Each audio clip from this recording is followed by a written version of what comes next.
Freedom बोलने में एक शब्द है, लेकिन ये वो शब्द है जिसके लिए लोग प्रोटेस्ट करते हैं। सेम ऐसे ही आपको एग्जाम में लिख के जाना है, ठीक है।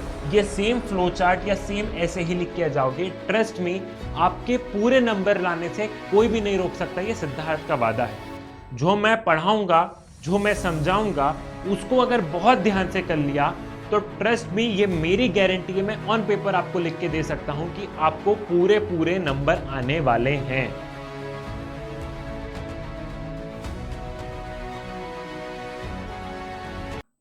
अरे अरे, तो आप लोगों ने देखा कि कितने सारे नारे लग रहे थे आज़ादी को लेके, फ्रीडम को लेके, और सबको अलग अलग चीज़ों की डिमांड थी। तो मैं सिद्धार्थ पटेल आप सभी का स्वागत करता हूं नेक्स्ट टॉपर ह्यूमैनिटीज पे। और आज हम लोग समझेंगे असली में फ्रीडम का मतलब क्या होता है। आपकी बुक पॉलिटिकल थ्योरी का chapter number 2 that is freedom, आज हम इसको बहुत अच्छे से समझेंगे। अगर हम लोग बात करें तो इतने सारे लोग फिर से आवाज उठा रहे हैं, किसी ना किसी चीज की डिमांड कर रहे हैं।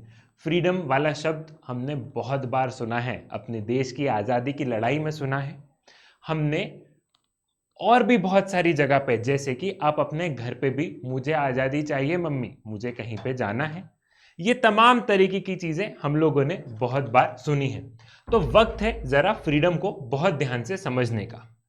Freedom means living life on your own terms, but some rules are necessary to ensure everyone can enjoy freedom without chaos.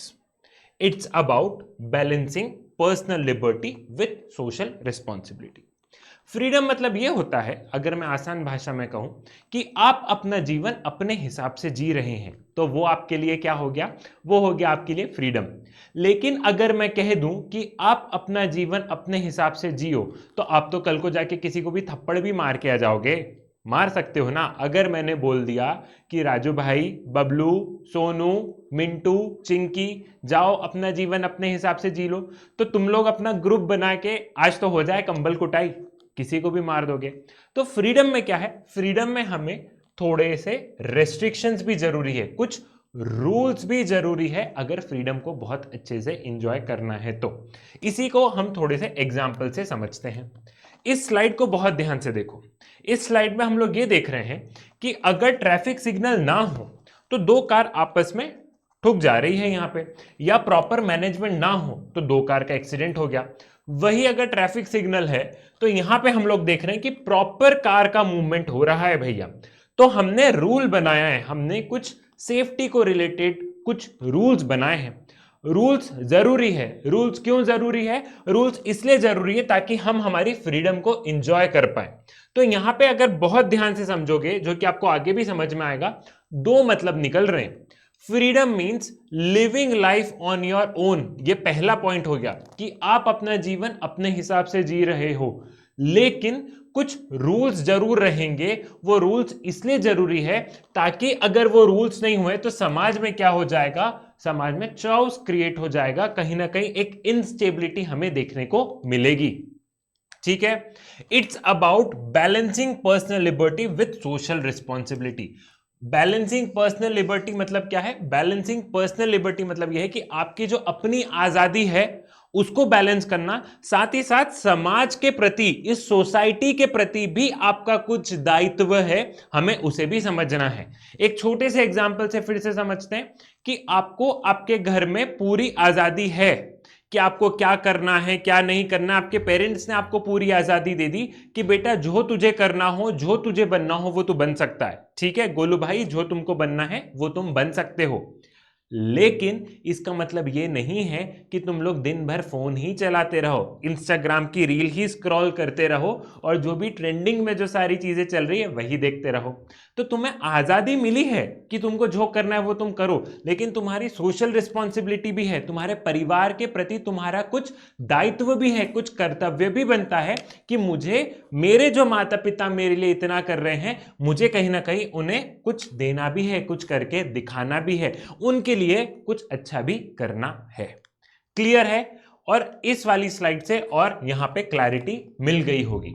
तो फ्रीडम जो है, फ्रीडम इतनी आसान भरी चीज नहीं है। मतलब फ्रीडम बोलने में एक शब्द है, लेकिन ये वो शब्द है जिसके लिए लोग प्रोटेस्ट करते हैं, जिसके लिए लोगों ने अपनी जान कुर्बान कर दी है, फ्रीडम के लिए, आज़ादी के लिए लोगों ने अपनी जान दे दी है, वैसे ही कुछ हीरोज को हम यहाँ पे समझते हैं।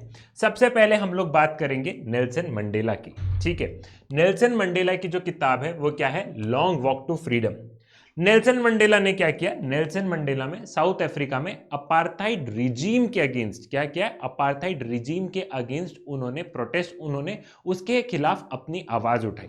अब अपार्थाइड रिजीम क्या है, अपार्थाइड रिजीम साउथ अफ्रीका में ऐसा था कि ब्लैक और व्हाइट्स के बीच में डिस्क्रिमिनेशन होता था, या और कलर के बेसिस पर डिस्क्रिमिनेशन होता था। कलर के बेसिस पे मैं बहुत अच्छे से बता दूं, कलर के बेसिस पे मतलब यह है कि एक तो वाइट, मतलब जो जो वाइट रहते थे, ठीक है, जो यूरोपियंस या जो हम लोग देख रहे हैं कि जो वाइट थे वो ब्लैक के खिलाफ तो अपना डिस्क्रिमिनेशन करते ही थे, लेकिन जो कलर्ड पीपल, फॉर एग्जांपल जैसे कोई इंडिया से आया है तो हमारा कलर इतना वाइट नहीं है, है ना, ठीक है, तो अभी यहाँ पे कोई पाउडर वाउडर नहीं लगाना है, ठीक है, नहीं तो तुम वाइट ही है, हमें बड़ा वो सेंसिटिव हो जाते हैं अपनी स्किन को लेके। तो भी हमारे खिलाफ भी क्या होगा, हमारे खिलाफ भी वहां पे कहीं ना कहीं डिस्क्रिमिनेशन देखने को मिल रहा था। तो नेल्सन मंडेला ने क्या किया, नेल्सन मंडेला ने अपनी आवाज उठाई इस अपार्थाइड रिजीम के अगेंस्ट जो कि साउथ अफ्रीका में चल रहा था। ठीक है, वहां पे कैसा डिस्क्रिमिनेशन होता था कि जो स्कूल थे वो व्हाइट के लिए अलग थे और ब्लैक के लिए अलग थे। जो हॉस्पिटल्स थे, व्हाइट के लिए तो बहुत बढ़िया बढ़िया हॉस्पिटल्स थे, तमाम तरीके की फैसिलिटीज थी, और हम लोग देख रहे थे कि ब्लैक ऐसे ही मर जा रहे थे। जो प्लेग्राउंड्स थे वो व्हाइट के लिए बहुत अच्छे थे, और ब्लैक के लिए जो प्लेग्राउंड्स थे उसमें तुम देखोगे तो पानी भरा पड़ा है या प्रॉपर मेंटेनेंस नहीं है उनको। जो इवन जो वहां पे हम लोग देख रहे थे कि जो ब्लैक पीपल है उनको अगर व्हाइट वाले रेसिडेंशियल एरिया में जाना हो तो उनको प्रॉपर परमिट लेना पड़ता था। इस तरीके का डिस्क्रिमिनेशन हमें देखने को मिला था। तो नेल्सन मंडेला महात्मा गांधी की स्ट्रेटजी से बहुत ज्यादा इन्फ्लुएंस थे। जो महात्मा गांधी की जो अप्रोच रही है उन्होंने उसी अप्रोच को फॉलो किया। क्लियर है, और इसलिए हम लोग यहां पे ये देखते हैं कि नेल्सन मंडेला अपार्थाइड रिजीम के अगेंस्ट साउथ अफ्रीका में उन्होंने मतलब अपना प्रोटेस्ट दिखाया, और इसके चलते उनको जेल भी हुई। कितने साल की जेल हुई साहब, उनको 28 ईयर्स की जेल हुई थी। कितने की, 28 ईयर्स की जेल हुई थी। और 1994 में एक तरीके से हम लोग ये बोलेंगे कि इनका जो स्ट्रगल है उसका कहीं ना कहीं हमें एक रिजल्ट, एक फ्रूटफुल रिजल्ट देखने को मिला, और वहां पे नया संविधान बना। और नए संविधान में क्या हुआ था, नए संविधान में सभी के अधिकारों के बारे में बात की गई। जब साउथ अफ्रीका में नया संविधान बना तो इसका मतलब ये नहीं है कि उस नए संविधान में व्हाइट के खिलाफ था, या फिर पूरी की पूरी राइट्स इसको दे दियो, ब्लैक को दे दियो, ऐसा बिल्कुल नहीं था। जब नया संविधान बना तो वहां पे ब्लैक और व्हाइट को बराबर की तराजू में रखा गया है। ठीक है, तो यहां पे नेल्सन मंडेला ने क्या किया, नेल्सन मंडेला ऐसा सोच रहा था, इसका मतलब ये नहीं है कि व्हाइट्स को पहले बहुत ज्यादा एडवांटेज मिल गया तो अब हम उनको डिस्क्रिमिनेट करेंगे, ऐसा नहीं हुआ। उन्होंने बोला कि नहीं, हमको सभी को इक्वल लेवल पर लेके आना है। और ये सोचो कि नेल्सन मंडेला ने अपने जीवन के 28 साल जेल में निकाल दिया। 28 साल बहुत बड़ी चीज होती है। 28 साल, अभी तुम कितने साल के हो, 18 19 20 साल के होगे, वीडियो देख रहे हो। सोचो ये 20 साल और 10 साल और अगर तुम जेल में रहो तो आजादी की बहुत बड़ी कीमत चुकानी पड़ती है। फ्रीडम की ऐसे बहुत सारे लीडर्स रहे हैं जिन्होंने की बहुत बड़ी आजादी की कीमत दी है। वैसे ही हम लोग सेकेंड एक और लीडर के बारे में पढ़ते हैं, यह है आंग सान सू की। ठीक है, आंग सान सू की जो है, इनकी कौन सी किताब है, इनकी किताब का नाम है फ्रीडम फ्रॉम फियर। ये म्यांमार से बिलोंग करती है। और म्यांमार में क्या हुआ था भैया, म्यांमार में हो गया था मिलिट्री रूल था, और ये डेमोक्रेसी के लिए प्रोटेस्ट कर रही थी। तो इनको हाउस अरेस्ट में डाल दिया। हाउस अरेस्ट मतलब जेल में नहीं, एक घर में बंद कर दिया था। ठीक है, एक घर में इनको बंद कर दिया था, क्योंकि ये जो वहां पे जो मिलिट्री गवर्नमेंट है, ठीक है, जो वहां पे ऑटोक्रेटिक गवर्नमेंट है, उसके खिलाफ क्या कर रही थी, उसके खिलाफ ये आवाज उठा रही थी। अब जिस दौरान इन्हें हाउस अरेस्ट में रखा गया, या जिस दौरान ये अपना प्रोटेस्ट कर रही थी, उसी दौरान इनके हस्बैंड को कैंसर हो जाता है, और इनके हस्बैंड होते हैं इंग्लैंड में। ठीक है, ये अपने पति से मिलने नहीं जाती है। क्यों नहीं मिलने जाती है, क्योंकि अगर ये एक बार म्यांमार से इंग्लैंड चली गई तो ये वापस कभी नहीं आ पाएंगी, वापस अपने देश में नहीं आ पाएंगी। और अगर वापस अपने देश में नहीं आ पाई तो अपने जो लोग हैं जिनको कि वो ऑटोक्रेटिक गवर्नमेंट परेशान कर रही है, वो उनके लिए नहीं लड़ पाएंगी। तो इन्होंने अपनी जो फ्रीडम है अपने लोगों में देखी। इन्होंने अपनी जनता में देखी, चाहती तो ये जा सकती थी, लेकिन इन्होंने क्या किया, इन्होंने अपने लोगों के लिए, उस जनता के लिए ये वहीं पे रही और इन्होंने वो सैक्रिफाइस वहां पे स्वीकार किया। देखा जाए तो आंग सान सू की का इंडिया से भी बहुत अच्छा रिलेशंस रहा है, और जो हमारे नेबरिंग कंट्रीज या तमाम तरीके के अगर आप लीडर्स को देखोगे तो उनका भी इंडिया से बहुत अच्छा रिलेशन रहा है। इन्होंने अपनी graduation India lady Shri Ram college से की है। तो यहां पे हमने क्या देखा, यहां पे हमने देखा कि आंग सान सू की क्या कर रही है, आंग सान सू की अपने लोगों के लिए अपना पर्सनल सेक्रीफाइस कर रही है। ठीक है, तो फ्रीडम में सेक्रीफाइसेस भी मांगे जाते हैं। याद करो हमारे देश की वो आजादी की लड़ाई, कितने लोगों ने हंसते हंसते फांसी पर चढ़ गए, कितने ही लोगों ने अपनी जान गंवा दी। आजादी, फ्रीडम इतने आसानी से नहीं मिलती है, उसकी आपको बहुत बड़ी कीमत चुकानी पड़ती है। ठीक है, so inspired by Gandhi, she emphasized freedom from fear as an essential to human dignity even while enduring house arrest in Myanmar. Her book of essay bears the title Freedom from Fear. She says, for me the freedom is freedom from fear, and unless you can live free from the fear you can not live a dignified life. उनके लिए freedom है कि अपने डर से, सबसे पहले अपने डर से बाहर निकलो, अपने डर से बाहर निकलो, और जिस दिन आप अपने फियर से आजाद हो गए उस दिन आप सही में आजाद हो। वो बोलती है लोग, समाज और ऑटोक्रेटिक गवर्नमेंट, जो अथॉरिटेरियन गवर्नमेंट है, जिस दिन आप लोग, समाज, लोग क्या बोल रहे हैं, वो चार लोग क्या बोल रहे हैं, आप जिस दिन ये सब सोचना भूल जाओगे, जिस दिन आप ये सब नहीं देखोगे और आप अपने मन का करोगे, उस दिन है वो फ्रीडम। ठीक है, अभी तो तुम लोग किस लिए परेशान हो जाते हो कि मम्मी बुआ आ रही है, वो कुछ बोल ना दे, है ना। अभी तो घर में अगर हम लोग माहौल देख लेते कि बुआ आ रही है या ऐसा कुछ हो रहा है तो अपन अरे यार क्या हो गया, बुआ कैसे बोलेंगी, क्या बोलेंगी। और इन लीडर्स को देखो, इन्होंने इन सारी चीजों की परवाह करी थी। तो फ्रीडम बहुत सारे सेक्रीफाइसेस मांगती है, और ऐसे बहुत सारे हीरोज हैं जिनके के बारे में हमें पता भी नहीं है। सेम कॉलोनियल स्ट्रगल देखो, जैसे कि नेल्सन मंडेला ने अपने देश के लिए, आंग सान सू की ने म्यांमार के लिए, इन्होंने क्या किया था, इन्होंने अपना पर्सनल सेक्रीफाइस किया। Both Mandela and Suu Kyi struggle emphasise that the freedom involve personal sacrifice and fight against the oppression not just for oneself but for the dignity and the rights of people। जैसे कि Nelson Mandela ने और आंग सान सू की ने बोला कि फ्रीडम मतलब सिर्फ अपने लिए नहीं लड़ना है, हमें किसके लिए लड़ना है, हमें अपने लोगों के लिए लड़ना है, मुझे मेरे लोगों के लिए सैक्रिफाइस देना है, तब जाके सभी को फ्रीडम मिलेगा। वैसे ही हम लोग देख रहे हैं their struggles were part of larger national movement against the colonialism and tyranny. उनके जैसे ही और भी स्ट्रगल्स रहे जो कि कॉलोनियलिज्म और टायरेनी मींस जो ऑटोक्रेटिक गवर्नमेंट है, जो मिलिट्री रूल्स है, जहां पे आर्मी रूल्स है, उनके अगेंस्ट ऐसे ही बहुत सारे लोग हैं जिन्होंने हंसते हंसते अपनी जान कुर्बान कर दी है। और तमाम तरीके की कॉलोनियल स्ट्रगल, सिर्फ इंडिया की बात नहीं हो रही है, जो तमाम तरीके के कॉलोनियल स्ट्रगल्स हैं, चाहे आप अफ्रीका में देखोगे या एशिया की दूसरी कंट्रीज में देखोगे, जब हम लोग आजादी के लिए लड़ रहे थे, ये इसका एक क्लासिक एग्जाम्पल है। क्लियर है? आई थिंक यहां तक चीजें आपको सॉर्ट हो गई है। अब फिर से इस वाले चैप्टर में जरा आप लोगों को खुद सोचना है ना। इमेजिन योरसेल्फ, तुम लोगों को फोन चलाने को मना कर दे कि फोन नहीं चलाना है, या कार में एकदम ऐसे बिना सीट बेल्ट के या तमाम तरीके के ऐसे नहीं जाना है, तो हमें बुरा लगने लग जाता है। अगर ये नो शब्द अगर तुमसे बोल दिया जाए कि मुझे वहां जाना है, और वहां अगर तुमको नो बोल दिया जाए तो कितनी मिर्ची लगती है हम लोगों को। तो सेम देखो, इन लोगों ने तो अपनी जान लोगों के लिए गवा दी, या लोगों के लिए सेक्रीफाइस, जान नहीं गवाई तो इन द सेंस कि लोगों के लिए इन्होंने अपनी लाइफ कुर्बान कर दी है। किसी ने 28 ईयर्स जेल में, तो बहुत सारे लीडर्स ऐसे हैं जिनके की नाम भी हमें नहीं मालूम है। और आप लोग एक सिर्फ बीइंग एन यूथ आपको मना कर दिया जाए कि ये करना है, ये नहीं करना है, ऐसा नहीं करना, वैसा नहीं करना है, तो हमें ऐसा लगता है कि बाप रे ये क्या बोल दिया है। तो अपने आप को भी इमेजिन करके यहां पे इस चीज में देखो। I think ideals of freedom जो टॉपिक है वो आपका यहां पे क्लियर है, द आइडियल ऑफ फ्रीडम। अब फिर से हम बात करते हैं व्हाट इज फ्रीडम। सर आपने बहुत सारी बातें बता दी, बहुत सारी बातें क्या बता दी आपने, बहुत सारी बातें बता दी कि सबसे पहले हमने देख लिया कि आज़ादी के लिए बहुत सारी लड़ाई हो रही है, हर इंसान को फ्रीडम चाहिए, हर इंसान कुछ ना कुछ डिमांड कर रहा है, क्लियर है। ठीक है सर, समझ में आ गया। फिर आपने एक ओवरव्यू दिया। ओवरव्यू मैंने बताया कि फ्रीडम क्या है। फ्रीडम मतलब एब्सेंस ऑफ कांस्टेंट है, लेकिन कुछ बेसिक रूल्स होना जरूरी है, वो भी आपको समझ में आ गया, बहुत ही बढ़िया है।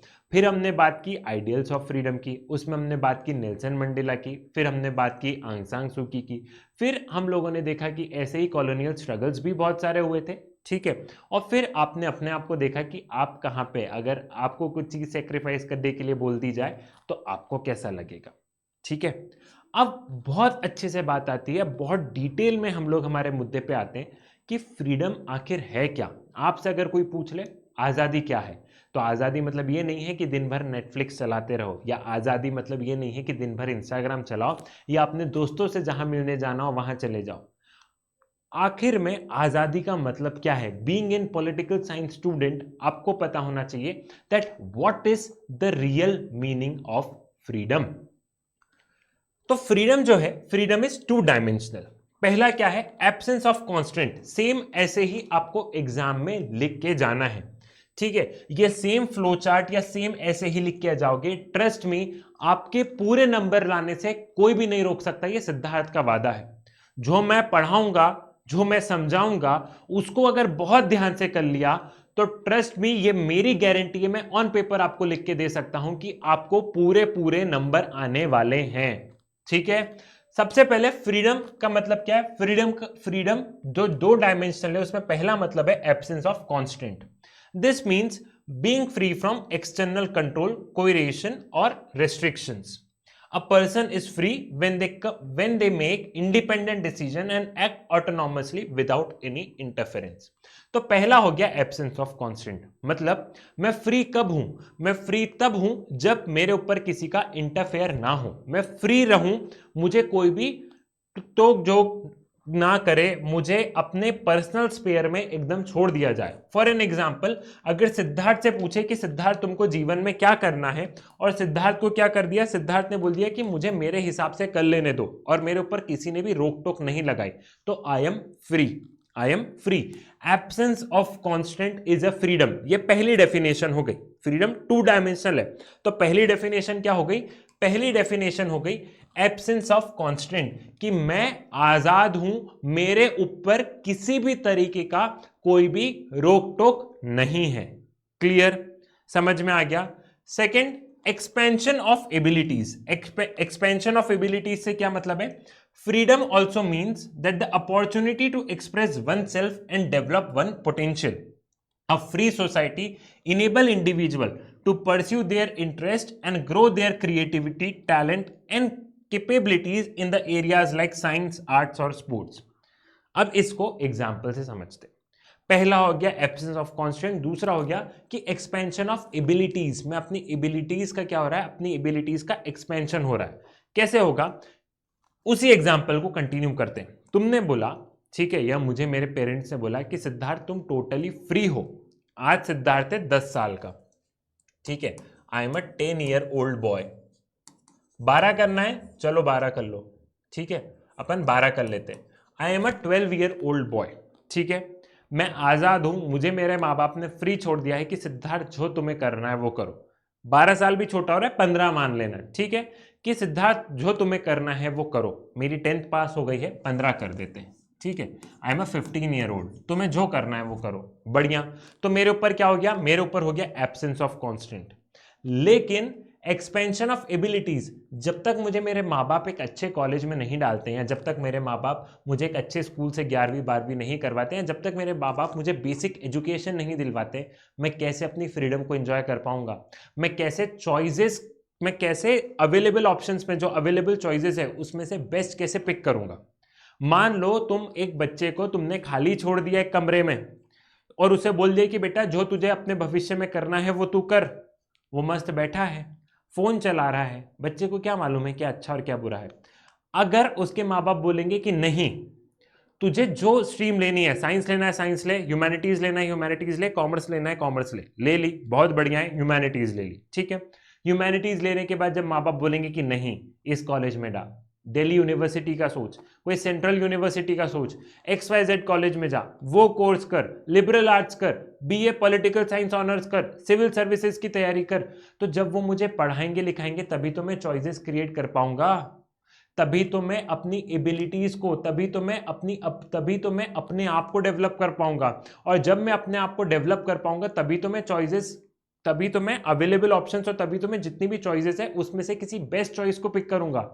एक बच्चा जो कि दिन भर फोन चला रहा है, तुम बोल रहे हो वो आजाद है, उसके पास क्योंकि कोई चॉइस ही नहीं है, एजुकेशन के नाम पे नील हो गया, अब जीवन में करे तो क्या करे, कोई काम नहीं है करने को, because the person does not have any choice. वही बच्चा अगर पढ़ लिख लेता अच्छे कॉलेज से तो उसके पास में ऑप्शन 1 2 3 4 की भविष्य में क्या करना है तो उसके पास 5-6 ऑप्शन रहेंगे, कि उन 5-6 ऑप्शन में से जो बेस्ट चॉइस रहेगी वो उसको पिकअप करेगा।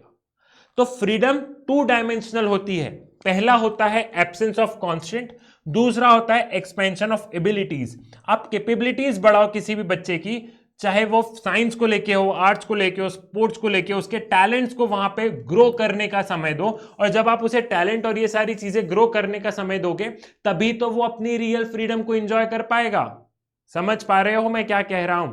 जब कोई बच्चा अपने टैलेंट और इन सारी चीजों पे काम करेगा, उसे प्रॉपर एजुकेशन मिलेगी, तभी तो वो अपनी फ्रीडम को एंजॉय कर पाएगा। तो फ्रीडम जो है, फ्रीडम 2 डायमेंशनल है, absence of constant as well as expansion of abilities.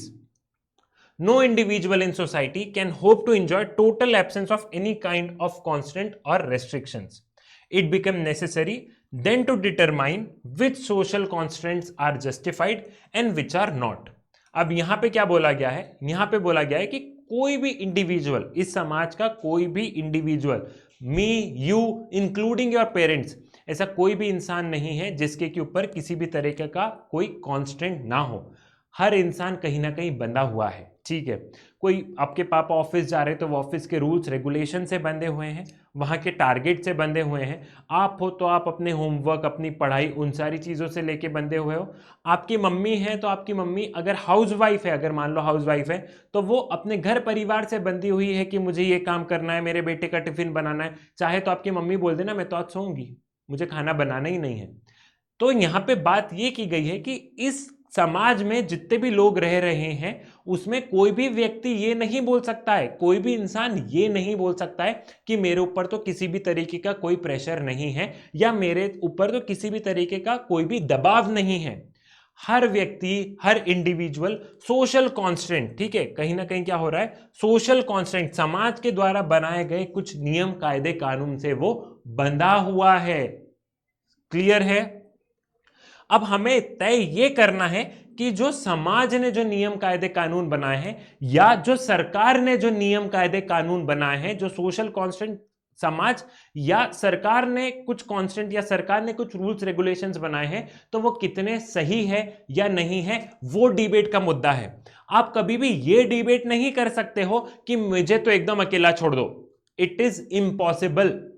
आप कुछ रूल से गवर्न रहेंगे, आप कुछ समाज के रूल से भी गवर्न रहेंगे, आप कुछ अपने फैमिली के रूल से भी गवर्न रहेंगे। बस आपको तय ये करना है कि जो फैमिली का जो रूल है वो रूल सही है या गलत है, जो सरकार ने जो रूल बनाया वो रूल सही है या गलत है, या जो समाज के जो नियम कायदे कानून है वो नियम कायदे कानून सही है या गलत है। क्लियर है? Which are acceptable and which should not and which should be remove, कौन कौन से रूल एक्सेप्टेबल्स हैं और कौन कौन से रूल्स को रिमूव करना है, ये सारी चीजें हमें कैसा पता चलेगी, ये सारी चीजें हमें डिबेट के माध्यम से, बातचीत के माध्यम से हमें यहां पे पता चलेंगी। To understand which social constant are necessary, discussions on freedom need to look at the core relationship between individual and society within which he or she is placed. अब कौन से रूल सही है, कौन से कांस्टेंट सही है, सबसे पहले इंडिविजुअल को अपनी समाज, कि मैं समाज में कहां, मेरे परिवार में मैं कहां प्लेस्ड हूं, मेरी पोजीशन क्या है, और उसके अकॉर्डिंग उसे डिबेट, बहस, डिस्कशन करना जरूरी है। डिस्कशंस के माध्यम से पता चलेगा कि कौन सा कांस्टेंट सही है और कौन सा कांस्टेंट गलत है। क्लियर? ठीक है, फ्रीडम जो 2 डायमेंशनल है वो समझ में आया कि absence of constant, expansion of abilities, और इसके बाद में कि हर इंसान रूल से बंधा हुआ है। अब वो रूल सही है या गलत है वो डिस्कशन के माध्यम से पता चलेगा। क्लियर। अब यहां पे हम बात करते हैं स्वराज। स्वराज एक तरीके से ये मान लो कि फ्रीडम को ही हम हिंदी में बोलते हैं स्वराज। या आप लोग ये नहीं पढ़ते हो कि पर्यायवाची शब्द पढ़ते थे ना हिंदी में, 10वीं में पेपर दे के आए हो ना, पर्यायवाची शब्द पढ़ते थे कि पानी को जल भी कहते हैं, ठीक है। तो वैसे ही फ्रीडम को हम लोग स्वराज भी कहते हैं। जो इंडियन फिलोसोफर्स हैं, जो इंडियन थिंकर्स हैं, उन्होंने फ्रीडम को स्वराज के लैंग्वेज में देखा है, स्वराज के टर्म्स में देखा है। तो आप वर्ड फ्रीडम एंड स्वराज कई बारी आप इन दोनों वर्ड को इंटर एक्सचेंज करके यूज कर सकते हो इंडियन कॉन्टेक्स्ट में। क्लियर है। अब स्वराज का मतलब क्या है? The term swaraj incorporate within two words, दो वर्ड से बना है स्वराज। पहला है स्व, ये फर्स्ट वर्ड है स्व, और ये दूसरा वर्ड है raj. Swa means self and raj means rule. It can be understood to mean both the rule of the self and the rule over the self. अब स्वराज का मतलब भी दो मतलब है स्वराज के। एक तो रूल ऑफ द सेल्फ, मतलब मेरा ही रूल हो, मैं ही राजा, मेरा ही रूल हो, rule of the self. And rule over the self मतलब मेरा अपने आप पर रूल हो। एक है कि रूल ऑफ द सेल्फ मतलब समझने की कोशिश करो, एक बारीक सा मतलब है। रूल ऑफ द सेल्फ मतलब हमारा रूल रहेगा, रूल ऑफ द सेल्फ हमारा रूल रहेगा। And rule over the self मेरा अपने आप पर कितना कंट्रोल है। तो एक इंडिविजुअल की बात हो रही है और एक बड़े दायरे में बात हो रही है। Rule of the self and rule over the self. यहां पे स्वराज में हम क्या देख रहे हैं? स्वराज में दो शब्द है, स्व और राज। Swaraj in the Indian context of the freedom struggle in India refer to freedom as a constitutional and political demand and value at the social and collective level। यहां पे इंडियन कॉन्टेक्स्ट में अगर आप स्वराज को देखोगे तो बाल गंगाधर तिलक स्वराज की किस चीज को बता रहे हैं? वो बात कर रहे हैं यहां पे कि कॉन्स्टिट्यूशनल एंड पॉलिटिकल डिमांड, कि हम हमारी सरकार खुद चलाएंगे, हमें रूल चाहिए, हमें राइट्स चाहिए, पॉलिटिकल राइट्स चाहिए, ठीक है। तो इंडियन टर्म्स में देखोगे तो freedom as a constitutional and political term and at value at collective level. Value से मतलब क्या है, ये हम महात्मा गांधी के कॉन्सेप्ट को समझेंगे। This is why swaraj was such an important rallying cry in the freedom movement, inspiring Tilak famous statement, Swaraj is my birthright and I shall have it। ठीक है, तो यहां पे तिलक क्या बोल रहे हैं कि हमारा कॉन्स्टिट्यूशनल और हमारी पॉलिटिकल राइट्स, ठीक है, ये मेरा अधिकार है, ठीक है। तो यहां पे हम लोग इंडियन नेशनल मूवमेंट के टर्म्स में क्या बोल रहे हैं कि हमें आजादी, हमें अपने आप को रूल करना है, हमें अपने लोगों को रूल करना है, तो हम ही रूल करेंगे, अंग्रेज हमारे ऊपर आके रूल नहीं करेंगे। समझ रहे हो? ये बाल गंगाधर तिलक यहां पे बता रहे हैं। अब महात्मा गांधी क्या बोल रहे हैं स्वराज के बारे में? महात्मा गांधी बोल रहे हैं it is the understanding of Swaraj. यहां पे हम स्वराज को वैल्यू के टर्म्स में समझेंगे, ठीक है, यहां पे स्वराज को हम वैल्यू के टर्म्स में समझेंगे। It is the understanding of swaraj as rule over the self that was highlighted by Mahatma Gandhi in his work Hind Swaraj. पहले भी पढ़ के आए हो, महात्मा गांधी का बहुत इंपॉर्टेंट वर्क है, एक बहुत इंपॉर्टेंट किताब है Hind Swaraj, where he states it is the Swaraj we learn to rule ourselves। Swaraj is not just a freedom but liberation in redeeming one's self-respect, self-responsibilities and capabilities for self-realization from the institution of dehumanization। Mahatma Gandhi बोल रहे हैं कि अगर आपको स्वराज को समझना है तो सबसे पहले आपको खुद को आजाद करना पड़ेगा। आप बोलते हो ना कि मुझे समाज में बदलाव लेके आना है, तो वो बदलाव पहले आपको अपने आप पर लेके आना पड़ेगा, तब जाके आप समाज में बदलाव लेके आ पाओगे। फर्स्ट आपको चेंज विद इन, अंदर से चेंज करोगे तो आप समाज में बदलाव, आप खुद बदल नहीं रहे और आप बोल रहे हो समाज को बदलो, ऐसा नहीं हो सकता है। तो महात्मा गांधी यहां पे बात कर रहे हैं सेल्फ रिस्पेक्ट की, कि हम सबको अपनी सेल्फ रिस्पेक्ट, जो डीह्यूमनाइजेशन इंस्टीट्यूशन है जैसे कि अनटचेबिलिटी है, इन तमाम तरीके की चीजों से हमें मुक्ति पाना इस स्वराज। समझ रहे हो? तो यहां पे इंडियन कॉन्टेक्स्ट में हम लोग क्या देख रहे हैं? एक तो हमें खुद रूल करना है, अंग्रेज रहने दो, हम हमारे लोगों पर खुद रूल करेंगे। सेकंड, हमें फ्रीडम अपने आप से भी चाहिए, जो हम पुरानी सारी चीजों से बंधे हुए हैं उन सब से हमें खुद को आजादी चाहिए, हमें अनटचेबिलिटी से आजादी चाहिए, हर इंसान की सेल्फ रिस्पेक्ट हो, हर इंसान अपनी सेल्फ कैपेबिलिटीज को बढ़ाए, सेल्फ रिस्पॉन्सिबिलिटी को समझे, हर इंसान को शिक्षा मिले, और जितने भी ये जो इंस्टीट्यूशंस है लाइक अनटचेबिलिटी या जितनी भी ये सारी प्रैक्टिसेस हैं, ये सारी प्रैक्टिसेस बंद हो, तब जाके हम सही मायनों में फ्री होंगे. So it is what the Swaraj in the Indian context is. Clear है? यहां तक आई थिंक आपको समझ में आ गया होगा. चलो, तो नेक्स्ट है यहां पे sources of constant. Restriction on freedom of individual may come from domination और एक्सटर्नल कंट्रोल. जो रेस्ट्रिक्शंस है किसी भी इंसान की फ्रीडम पर, वो डोमिनेशन से, कोई किसी को डोमिनेट कर रहा है, मतलब ताकतवर जो है वो कमजोर को डोमिनेट कर रहा है, या एक्सटर्नल कंट्रोल, हम जो कॉलोनियलिज्म जो आपने देखा है कि अंग्रेज आए, अंग्रेजों ने हमें गुलाम बनाया, ये भी क्या है, ये भी एक तरीके से हमारा सोर्सेज ऑफ कॉन्स्टेंट है. ये एक इंसान की फ्रीडम को, ये एक इंसान की फ्रीडम को रोक रहा है. ठीक है, क्या क्या रुकावटें आ रही है फ्रीडम में, हमें वो देख रहे हैं. Such restrictions may be imposed by government through laws. Constraint on freedom can come from bossy rulers like colonial power or apartheid government who use force or unfair laws to control people. ठीक है, जो सरकारें होती है, सरकार law के माध्यम से लोगों की फ्रीडम पर रुकावट ला सकते हैं. मैंने पहले भी बताया, कुछ लॉस के माध्यम से हमें कहीं ना कहीं सोसाइटी में स्टेबिलिटी लानी रहती है, इसलिए हम फ्रीडम को कम करते हैं, क्योंकि हम एकदम पूरी भी बोलने की आज़ादी नहीं दे सकते. अगर मैंने आज़ादी दे दी तो तुम लोग गाली पे उतर आओगे. ठीक है, तो हम पूरी भी आज़ादी नहीं दे सकते हैं.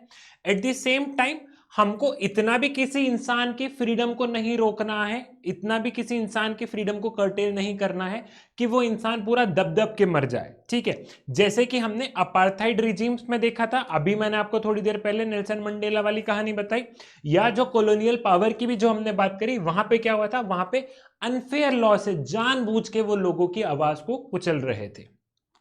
Even in democracy, the government can limit the freedom, but at least we can vote them out. इसलिए हम लोग बोलते हैं कि डेमोक्रेसी जो रहती है वो best form of the government है. बेस्ट फॉर्म ऑफ गवर्नमेंट मतलब ऐसा नहीं कि डेमोक्रेसी में कोई नुकसान नहीं है, डेमोक्रेसी के अपने ड्रॉबैक्स हैं, लेकिन ऐसा है ना, फ्रॉम द अवेलेबल ऑप्शंस, जितने भी अवेलेबल ऑप्शंस है हमारे पास में, मिलिट्री रूल हो, कॉलोनियल पावर हो, ऑटोक्रेटिक गवर्नमेंट हो, मोनार्की हो, ठीक है, तो उन सब में फ्रॉम द अवेलेबल ऑप्शन सबसे अच्छा डेमोक्रेसीज है. जितने भी ऑप्शंस हैं कि रसमलाई है, गुलाब जामुन है, रसगुल्ला है, ये है, तो जो जलेबी है या जो गुलाब जामुन है, ठीक है, वो डेमोक्रेसी है वहां पे, कि जितने भी अवेलेबल ऑप्शंस हैं उन सारे अवेलेबल ऑप्शंस में से सबसे अच्छी डेमोक्रेसीज है.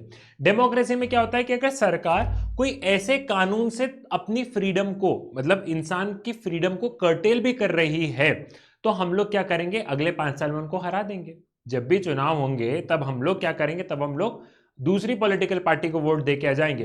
तो इसलिए डेमोक्रेसी में क्या होता है, डेमोक्रेसी में जो सरकारें होती हैं वो सरकारें क्या करती है, वो सरकारें लोगों के हितों में काम करती है. नहीं तो उनको पता है कि अगली बार क्या होगा, अगली बार हमें सरकार से ही बाहर कर देंगे. ठीक है. On the flip side, social inequality, the caste system, the economic gap also limit our freedom, because when some people have everything, others struggle to even get started. इसी के साथ में जो सोशल इनइक्वालिटी है, सोशल इनइक्वालिटी मतलब जो समाज में जो भेदभाव है, वो क्या कर रहा है, वो एक इंसान की फ्रीडम को कर्टेल कर रहा है. कास्ट सिस्टम इंसान की फ्रीडम को कर्टेल कर रहा है. कैसे? इसे कुछ इस तरीके से समझो, सिद्धार्थ आज फ्री है, सिद्धार्थ इज फ्री. सिद्धार्थ को अपने जीवन में जो करना है वो सिद्धार्थ कर सकता है. सिद्धार्थ पैसे कमा सकता है, सिद्धार्थ घूम सकता है, मैं कहीं पे भी चले जाऊंगा, घूम रहा हूं, मजे कर रहा हूं, तमाम तरीके की चीजें कर रहा हूं, बढ़िया है, सॉलिड. अब वही तुम लोग चौराहे पे जो बेगर्स देखते हो, जब ट्रैफिक सिग्नल लगता है, जब वो बेगर्स आते हैं, तो उनकी फ्रीडम और मेरी फ्रीडम कंपेयर की जा सकती है क्या? फ्री तो वो भी है, लेकिन जहां उनका मन है वहां वो घूम सकते हैं क्या? नहीं घूम सकते. तो समाज में जो इनइक्वालिटी है, ये भी एक तरीका का कांस्टेंट ही है कि मेरी फ्रीडम जो है, मेरी फ्रीडम उस बेगर से कंपेयर नहीं की जा सकती है. या मेरी फ्रीडम जो वो बच्चा जो कि पढ़ नहीं पा रहा है, या वो बच्चा जो कि आज तक स्कूल नहीं गया है, उसके पास कैसी फ्रीडम? मैं ज्यादा फ्री हूं ना, अगर हम लोग कंपेयर करेंगे. समझ रहे हो? तो ये जो समाज में है, कि समाज में जो इकोनॉमिक गैप्स है, कि कोई बहुत ज़्यादा अमीर है, कोई बहुत ज़्यादा गरीब है, ये जो है, ये कहीं ना कहीं क्या हो रहा है, वो जो बहुत ज़्यादा अमीर है वो सब कुछ खरीद सकता है, और जो बहुत ज़्यादा गरीब है उसके पास में कोई ऑप्शन ही नहीं है. ठीक है. तो ये भी क्या कर रहा है, ये जो सोशल इनइक्वालिटीज़ हैं, ये सोशल इनइक्वालिटीज़ हमारी फ्रीडम को कहीं ना कहीं कर्टेल कर रहा है, कहीं ना कहीं हमारी फ्रीडम को रोक रहे हैं. Subhash Chandra Bose quote remind us to work removing these freedom blockers for a fairer world. Subhash Chandra Bose बोलते हैं कि ये जो इनइक्वालिटीज हैं समाज में, हमें क्या करना है, हमें इन इनइक्वालिटी को रिमूव करना है एक फेयरर, एक बहुत अच्छी दुनिया के लिए।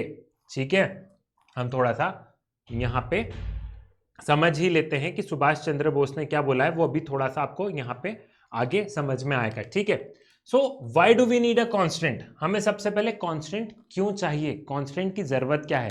आप समाज में सबको फ्री छोड़ दो, कोई भी नियम कायदे कानून नहीं है, तुम भी फ्री हो, मैं भी फ्री हूं, हम सारे के सारे लोग फ्री हैं। समाज में सबको फ्री छोड़ दोगे तो क्या होगा? लोग मार देंगे। तुमने नहीं देखा है तुम्हारे घर के कलेश कैसे लड़ते हैं प्रॉपर्टी के लिए? चाचा, नाना, मामा, भूआ, कोई अलग से चिल्ला रहा है, कोई अलग से चिल्ला रहा है। अगर लॉज नहीं होंगे तो समाज की स्थिति क्या हो जाएगी? आप सिर्फ सोचो, मैं बोल रहा हूं जस्ट इमेजिन अ सिचुएशन कि आज की तारीख में क्या है, आज की तारीख में हमारे देश में कोई भी सरकार नहीं है, कोई भी रूल नहीं है, कोई भी रेगुलेशन नहीं है। क्या होगा? एकदम हड़कंप मच जाएगा, लोग एक दूसरे को मारने पर उतर आएंगे। आज की स्थिति में लॉ है तो इतने सारे क्राइम हो जा रहे हैं। आज की तारीख में लॉज हैं, सरकार है, पुलिस है, सारा का सारा सिस्टम है, उसके बावजूद ये स्थिति है। तो अगर नियम कायदे कानून सरकार नहीं होगी तो स्थिति क्या होगी, आप खुद सोचो। ठीक है, तो कांस्टेंट चाउस को रोकता है, prevent chaos. Without constant society will descend into chaos due to conflicting opinion, ambition and competition for resources. हमने एक चीज पढ़ी है या आप लोगों ने एक चीज सुनी होगी, हमारे पास में स्कैरसिटी ऑफ रिसोर्सेज है, मतलब रिसोर्सेज बहुत कम है। लैंड है तो लैंड एक कम मात्रा में है, लोग ज्यादा हो गए। पानी भी कम है। ठीक है, हम हर चीज में देख रहे हैं कि स्कैरसिटी ऑफ रिसोर्सेज है, और हम लड़ क्यों रहे? नहीं मुझे ये प्रॉपर्टी चाहिए, नहीं मुझे ऐसा चाहिए, नहीं मुझे इतना हिस्सा चाहिए, नहीं वो बड़े पापा को इतने रुपए क्यों दे दिए, नहीं वहां पे हिस्सा ऐसा क्यों दे दिया, उस बुआ को 2 साड़ी क्यों दे दी, इसको वो अंगूठी दी, मुझे वो अंगूठी नहीं दी। रिलेट कर पा रहे हो? सामान कम है, लोग ज्यादा हो गए हैं। तो यहां पे चाओस रहेगा, क्योंकि अलग अलग लोगों के अपने अपने एम्बिशन है, सबके अपने अपने ओपिनियन है। मेरे कुछ अपना ओपिनियन, तुम्हारा कुछ अपना ओपिनियन। जो ताकतवर होगा वो दूसरे को एक थप्पड़ मार के निकल जाएगा। ठीक है, जो ताकतवर होगा वो दूसरे को थप्पड़ मार, कमजोर वाले को थप्पड़ मार के निकल जाएगा। तो इसलिए कांस्टेंट, इसलिए रूल्स, रेगुलेशंस, लॉज बनाए। Avoid conflicts, disagreement can escalate into violence. Example, road rage, land dispute, etc. Mechanism needed to control violence and settle dispute. Conflicts को रोकना है हमें, सोसाइटी में अगर स्टेबिलिटी लाना है तो हमें रूल्स रेगुलेशंस, वायलेंस को होने से रोकना है। तो इसलिए हमें रूल्स रेगुलेशन और आपकी थोड़ी सी फ्रीडम को रोकना होगा। रिस्पेक्ट फॉर डिफरेंसेस, साथ ही साथ in an ideal society individual should respect others views. हम समाज में रह रहे हैं, मेरा ओपिनियन आपसे टोटली डिफरेंट होगा, तो हम सबको क्या करना चाहिए, हम सबको एक दूसरे के ओपिनियंस को रिस्पेक्ट करना चाहिए। इसी पे मैं एक बहुत अच्छी बात बताता हूँ आप लोगों को। आप लोगों ने पार्लियामेंट में देखा होगा कितनी बहस चलती है ना। पार्लियामेंट में हम लोग देखते हैं कि सरकार और अपोजिशन कितनी बहस कर रहे हैं, चिल्ला रहे हैं, पेपर उड़ा रहे हैं, ए ए ए ए ए रुको, ए चिल्ला रहे हैं ना, सफेद कपड़ा, ठीक है, चिल्ला रहे हैं वहां पे। हम बहुत तमाम तरीके की चीजें देख रहे हैं कि हम ये खाते हैं, हम वो नहीं खाते, उस पर जीएसटी है, ये नहीं है, प्याज के भाव बढ़ रहे हैं, तमाम तरीके की चीजें आप लोग देखते हो। उसके बाद में आपको क्या लगता है कि पार्लियामेंट के बाहर भी वो लड़ते होंगे? नहीं, वो जब पार्लियामेंट में जाते हैं तो क्या करते हैं, पार्लियामेंट में जाते हैं तो वो अपने अपने एरिया के मुद्दे को उठाते हैं। तब सरकार अपना बचाव करती है, अपोजिशन सरकार पर क्वेश्चन करता है। लेकिन जैसे ही वो पार्लियामेंट के गेट के बाहर जाते हैं, वो कैंटीन में सब लोग साथ में बैठ के मस्त आराम से खाना खा रहे होते हैं और आपस में बातचीत कर रहे होते हैं, और वो आपस में सब एक दूसरे के बहुत अच्छे दोस्त होते हैं। तो उन्होंने क्या किया, डिफरेंसेस को सेलिब्रेट किया कि ठीक है, मेरी पॉलिटिकल आइडियोलॉजी तुम्हारी पॉलिटिकल आइडियोलॉजी से डिफरेंट है, लेकिन इसका मतलब ये नहीं है कि हम उतर जाएं। जैसे तुम घर पे लड़ लेते हो कि बीजेपी कांग्रेस ये वो, उसने ऐसा कर दिया, उसने ऐसा कर दिया। अरे भैया, सरकार ही नहीं लड़ रही है, वो सिर्फ पार्लियामेंट में लड़ रहे हैं या रैली में जा रहे हैं। बाहर देखोगे तो साथ में पार्टीज में जा रहे हैं, साथ में बैठ के खाना खा रहे हैं और एक दूसरे के डिफरेंसेस को सेलिब्रेट कर रहे हैं। समझ रहे हो? तो इसलिए कुछ कांस्टेंट जरूरी है, नहीं तो तुम डिफरेंसेस के चलते क्या करोगे, नहीं तो तुम डिफरेंसेस के चलते एक दूसरे को मार दोगे। ठीक है, so prevent chaos and avoiding conflicts, ठीक है, इसलिए कॉन्स्टेंट की जरूरत है। हमारे कॉन्फ्लिक्टिंग ओपिनियन और आइडियाज होते हैं, इसलिए प्रॉपर रूल रेगुलेशन के बोलने की आज़ादी है, लेकिन सिर्फ इतनी आज़ादी है। तुम ये नहीं बोल सकते हो कि अगर तुम्हें बोलने की आज़ादी दे दी तो तुम देश के विरुद्ध जाके बोल दो। समझ रहे हो? बोलने की आज़ादी है, तुम बोलो, लेकिन उस बोलने की आज़ादी में भी एक मर्यादा होनी चाहिए, एक बाउंड्री होनी चाहिए। कंपटीशन फॉर रिसोर्सेज, रिसोर्सेज की कमी है, लोग बहुत ज्यादा हैं, सब एक दूसरे को मारेंगे काटेंगे, ठीक है, तो वो नहीं होना चाहिए। इंश्योर रिस्पेक्ट फॉर डिफरेंसेस, हम सबके ओपिनियन अलग अलग हैं, लेकिन हम सबको सेलिब्रेट करना चाहिए कि सिद्धार्थ का ओपिनियन है, सिद्धार्थ का ओपिनियन है मतलब ये नहीं कि सिद्धार्थ बुरा आदमी है, ये उसका ओपिनियन है पर्टिकुलर पॉइंट को लेके, कोई बात नहीं, मेरा दूसरा ओपिनियन है। Tolerate tolerate differing believe, opinion and practices, मेरे अपने बिलीव है, मेरे अपने प्रैक्टिसेस हैं, मेरी अपने पूजा करने का तरीका है, किसी का और का, हम सबको एक दूसरे को टॉलरेट करना होगा, साथ में रहना होगा। Legal and political constant, enforce rules to ensure peaceful coexistence and protect individual freedom, identify necessary and justiciable constant, हमें रूल्स इसलिए चाहिए ताकि पीसफुल कोएग्जिस्टेंस हो पाए सभी लोगों का, और साथ ही साथ हमें यह देखना है कि जस्टिसिएबल या जस्टिफाइबल कांस्टेंट होना चाहिए। जस्टिफाइबल कांस्टेंट मतलब कि सिर्फ उतनी ही हम रोक लगाए जितने की जरूरी हो, जानबूझ के सरकार अननेसेसरी रोक यहां पे ना लगाए। क्लियर है? ये वाली चीज भी आपको यहां पे समझ में आ गई है। नाउ सुभाष चंद्र बोस क्या बोलते हैं, नेताजी सुभाष चंद्र बोस फ्रीडम के बारे में क्या बोलते हैं? If we are to bring about a revolution of ideas, we first to uphold us before an ideal which galvanize our whole life. That ideal is freedom. Subhash Chandra Bose यहां पे बोल रहे हैं कि अगर आपको आइडियाज का रिवॉल्यूशन लाना है, अगर आपको सोच, अगर आपको अपनी आइडियाज का रिवॉल्यूशन लाना है, तो आपको सबसे पहले तो आपको उस आइडियल को पकड़ना पड़ेगा जो कि आपकी लाइफ को एकदम जगमगा उठ दे। और वो आइडियल क्या है? वो आइडियल है फ्रीडम। ठीक है, अगर आपको आइडियाज का रिवॉल्यूशन लेके आना है तो आपको कुछ ऐसी आइडियल पे बात करनी होगी जो कि आपकी पूरी लाइफ को गैल्वनाइज कर दे, जगमगा दे। ठीक है, एक तरीके से ऐसा समझ लो। और वो आइडियल क्या है? Freedom. But freedom is a word that has varied connotation, लेकिन फ्रीडम वो शब्द है जिसके कि बहुत सारे मतलब है, ऐसा सुभाष चंद्र बोस कह रहे हैं।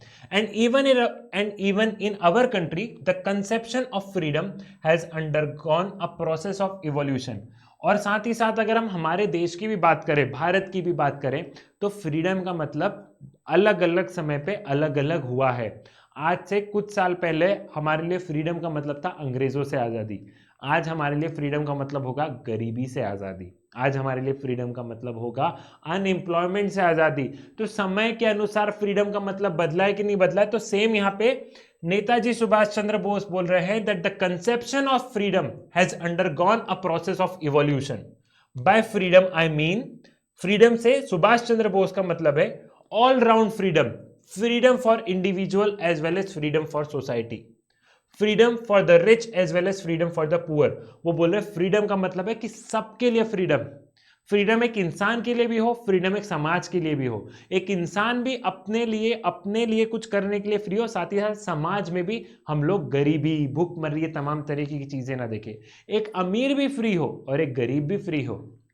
ठीक है, freedom for men as well as freedom for women, men और वुमेन के लिए भी फ्रीडम, फ्रीडम फॉर एवरीवन, वो सभी को ले रहे अपने फ्रीडम की डेफिनेशन में, freedom for all individual and for all classes.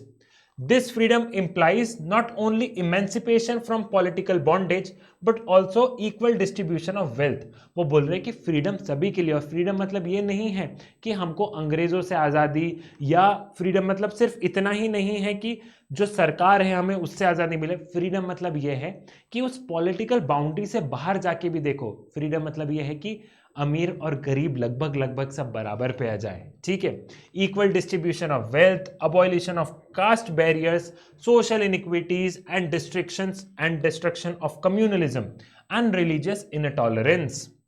This is an ideal which may appear utopian to hard-headed men and women, but this ideal alone can appease the hunger in the soul. वो बोलते हैं कि हमें आज़ादी सबसे चाहिए, सिर्फ अंग्रेजों की आज़ादी की बात नहीं हो रही है, सिर्फ सरकार से सरकार की आज़ादी की बात नहीं हो रही है। आज़ादी चाहिए भुखमरी से, आज़ादी मेन एंड विमेन के बीच में इक्वालिटी हो, आज़ादी चाहिए कास्ट सिस्टम से, आज़ादी चाहिए जो रिलीजन के नाम पे जो हम लोग देख रहे हैं कि लड़ाई हो रही है, इन सब से हमें आज़ादी चाहिए। वो बोल रहे हैं कि हमें ये जो आइडिया जो फ्रीडम का जो आपको नेताजी सुभाष चंद्र बोस दिखा रहे हैं, ये यूटोपियन है। मतलब ये आपको बहुत आइडियलिस्टिक लगेगा, सर ऐसा थोड़ी ना हो सकता है, अमीर गरीब दोनों बराबर कैसे आएंगे? यूटोपियन मतलब बहुत आइडियल है, ठीक है। यूटोपियन मतलब समझ रहे हो कि सर ये जो सुभाष चंद्र बोस जो हमें आइडिया बता रहे हैं ये बहुत यूटोपियन है। वो खुद मान रहे हैं कि ये आइडिया यूटोपियन है, लेकिन यही आइडिया है वो हर इंसान की सोल में जाग रहा है कि मुझे इससे आज़ादी चाहिए। हर देश के नागरिक के मन में जाग रहा है कि आप नहीं चाहते कि हमारा देश ऐसा हो। जब ये हमारे अंदर, जब ये हंगर हमारे अंदर आएगी कि हमारे लिए फ्रीडम का मतलब ये है, तब जाके इस देश का डेवलपमेंट होगा, तब जाके हम एक विकसित भारत देखेंगे। सिर्फ इकोनॉमिक टर्म्स में नहीं, हमें अपनी वैल्यूज, हमें हमारे तमाम तरीके की चीजों में भी हमें अपना डेवलपमेंट करना होगा। और फ्रीडम मतलब ऐसा नहीं है कि तुम घर में बैठ के आराम से देखो। फ्रीडम मतलब यह है कि अमीरी गरीबी भूखमरी मैन विमेन सब सारे सेक्टर में तमाम तरीके की चीजों से हम उठ के और सभी एक आजादी, एक नए फ्रीडम की डेफिनेशन के टूवर्ड्स बढ़े। क्लियर है? आई थिंक ये वाला कॉन्सेप्ट भी आपको क्लियर हो गया है। अब हम बात करते हैं लिबरलिज्म की। अब लिबरलिज्म कहां लिखा है? वो एनसीईआरटी में बगल में एक छोटा सा डब्बा है, ठीक है। ये जो बॉक्सेस होते हैं, ये बॉक्सेस बहुत इंपॉर्टेंट होते हैं। ये बॉक्सेस इंपॉर्टेंट क्यों होते हैं? क्योंकि इन बॉक्सेस से क्वेश्चन आता है, ठीक है। ठीक, अब जहां पे भी आप आईएसएम देखोगे, जहां पे भी आप आईएसएम देखोगे पीछे, वो क्या होता है? वो होता है आइडियोलॉजी। वो क्या होता है? आइडियोलॉजी। जैसे कि कैपिटलिज्म, मैं बात करता हूं कैपिटलिज्म, सोशलिज्म, ठीक है, थोड़ा सा समझना ध्यान से। फेमिनिज्म, फेमिनिज्म, ठीक है। कैपिटलिज्म, सोशलिज्म, फेमिनिज्म, सब में आईएसएम आईएसएम आईएसएम आया। ये पर्टिकुलर पॉलिटिकल आइडियोलॉजी को डिनोट कर रहा है। कैपिटलिज्म क्या डिनोट कर रहा है? कि जो डेवलपमेंट है वो प्राइवेट प्लेयर के द्वारा हो, ठीक है। जो डेवलपमेंट होगा वो प्राइवेट प्लेयर के द्वारा होगा, सरकार का कुछ लेना देना नहीं है। ये हो गया कैपिटलिज्म। सोशलिज्म क्या है? कि गवर्नमेंट का मेन रोल रहे डेवलपमेंट में और गवर्नमेंट के कंट्रोल में चीजें रहे। अभी फॉर द टाइमिंग अभी एक ब्रीफ मतलब समझते हैं। डिटेल में तो बहुत सारे तुम चले जाओगे कि सोशलिज्म और कम्युनिज्म में भी डिफरेंस है सर, सोशलिज्म और मार्क्सिज्म में भी डिफरेंस है। अभी एक बेसिक सा समझते हैं क्लास 11 के हिसाब से। सोशलिज्म मतलब ये हो गया। फेमिनिज्म मतलब क्या हो गया? फेमिनिज्म मतलब हो गया कि विमेन की राइट को लेके, कि मेन और विमेन के पास में इक्वल राइट रहे।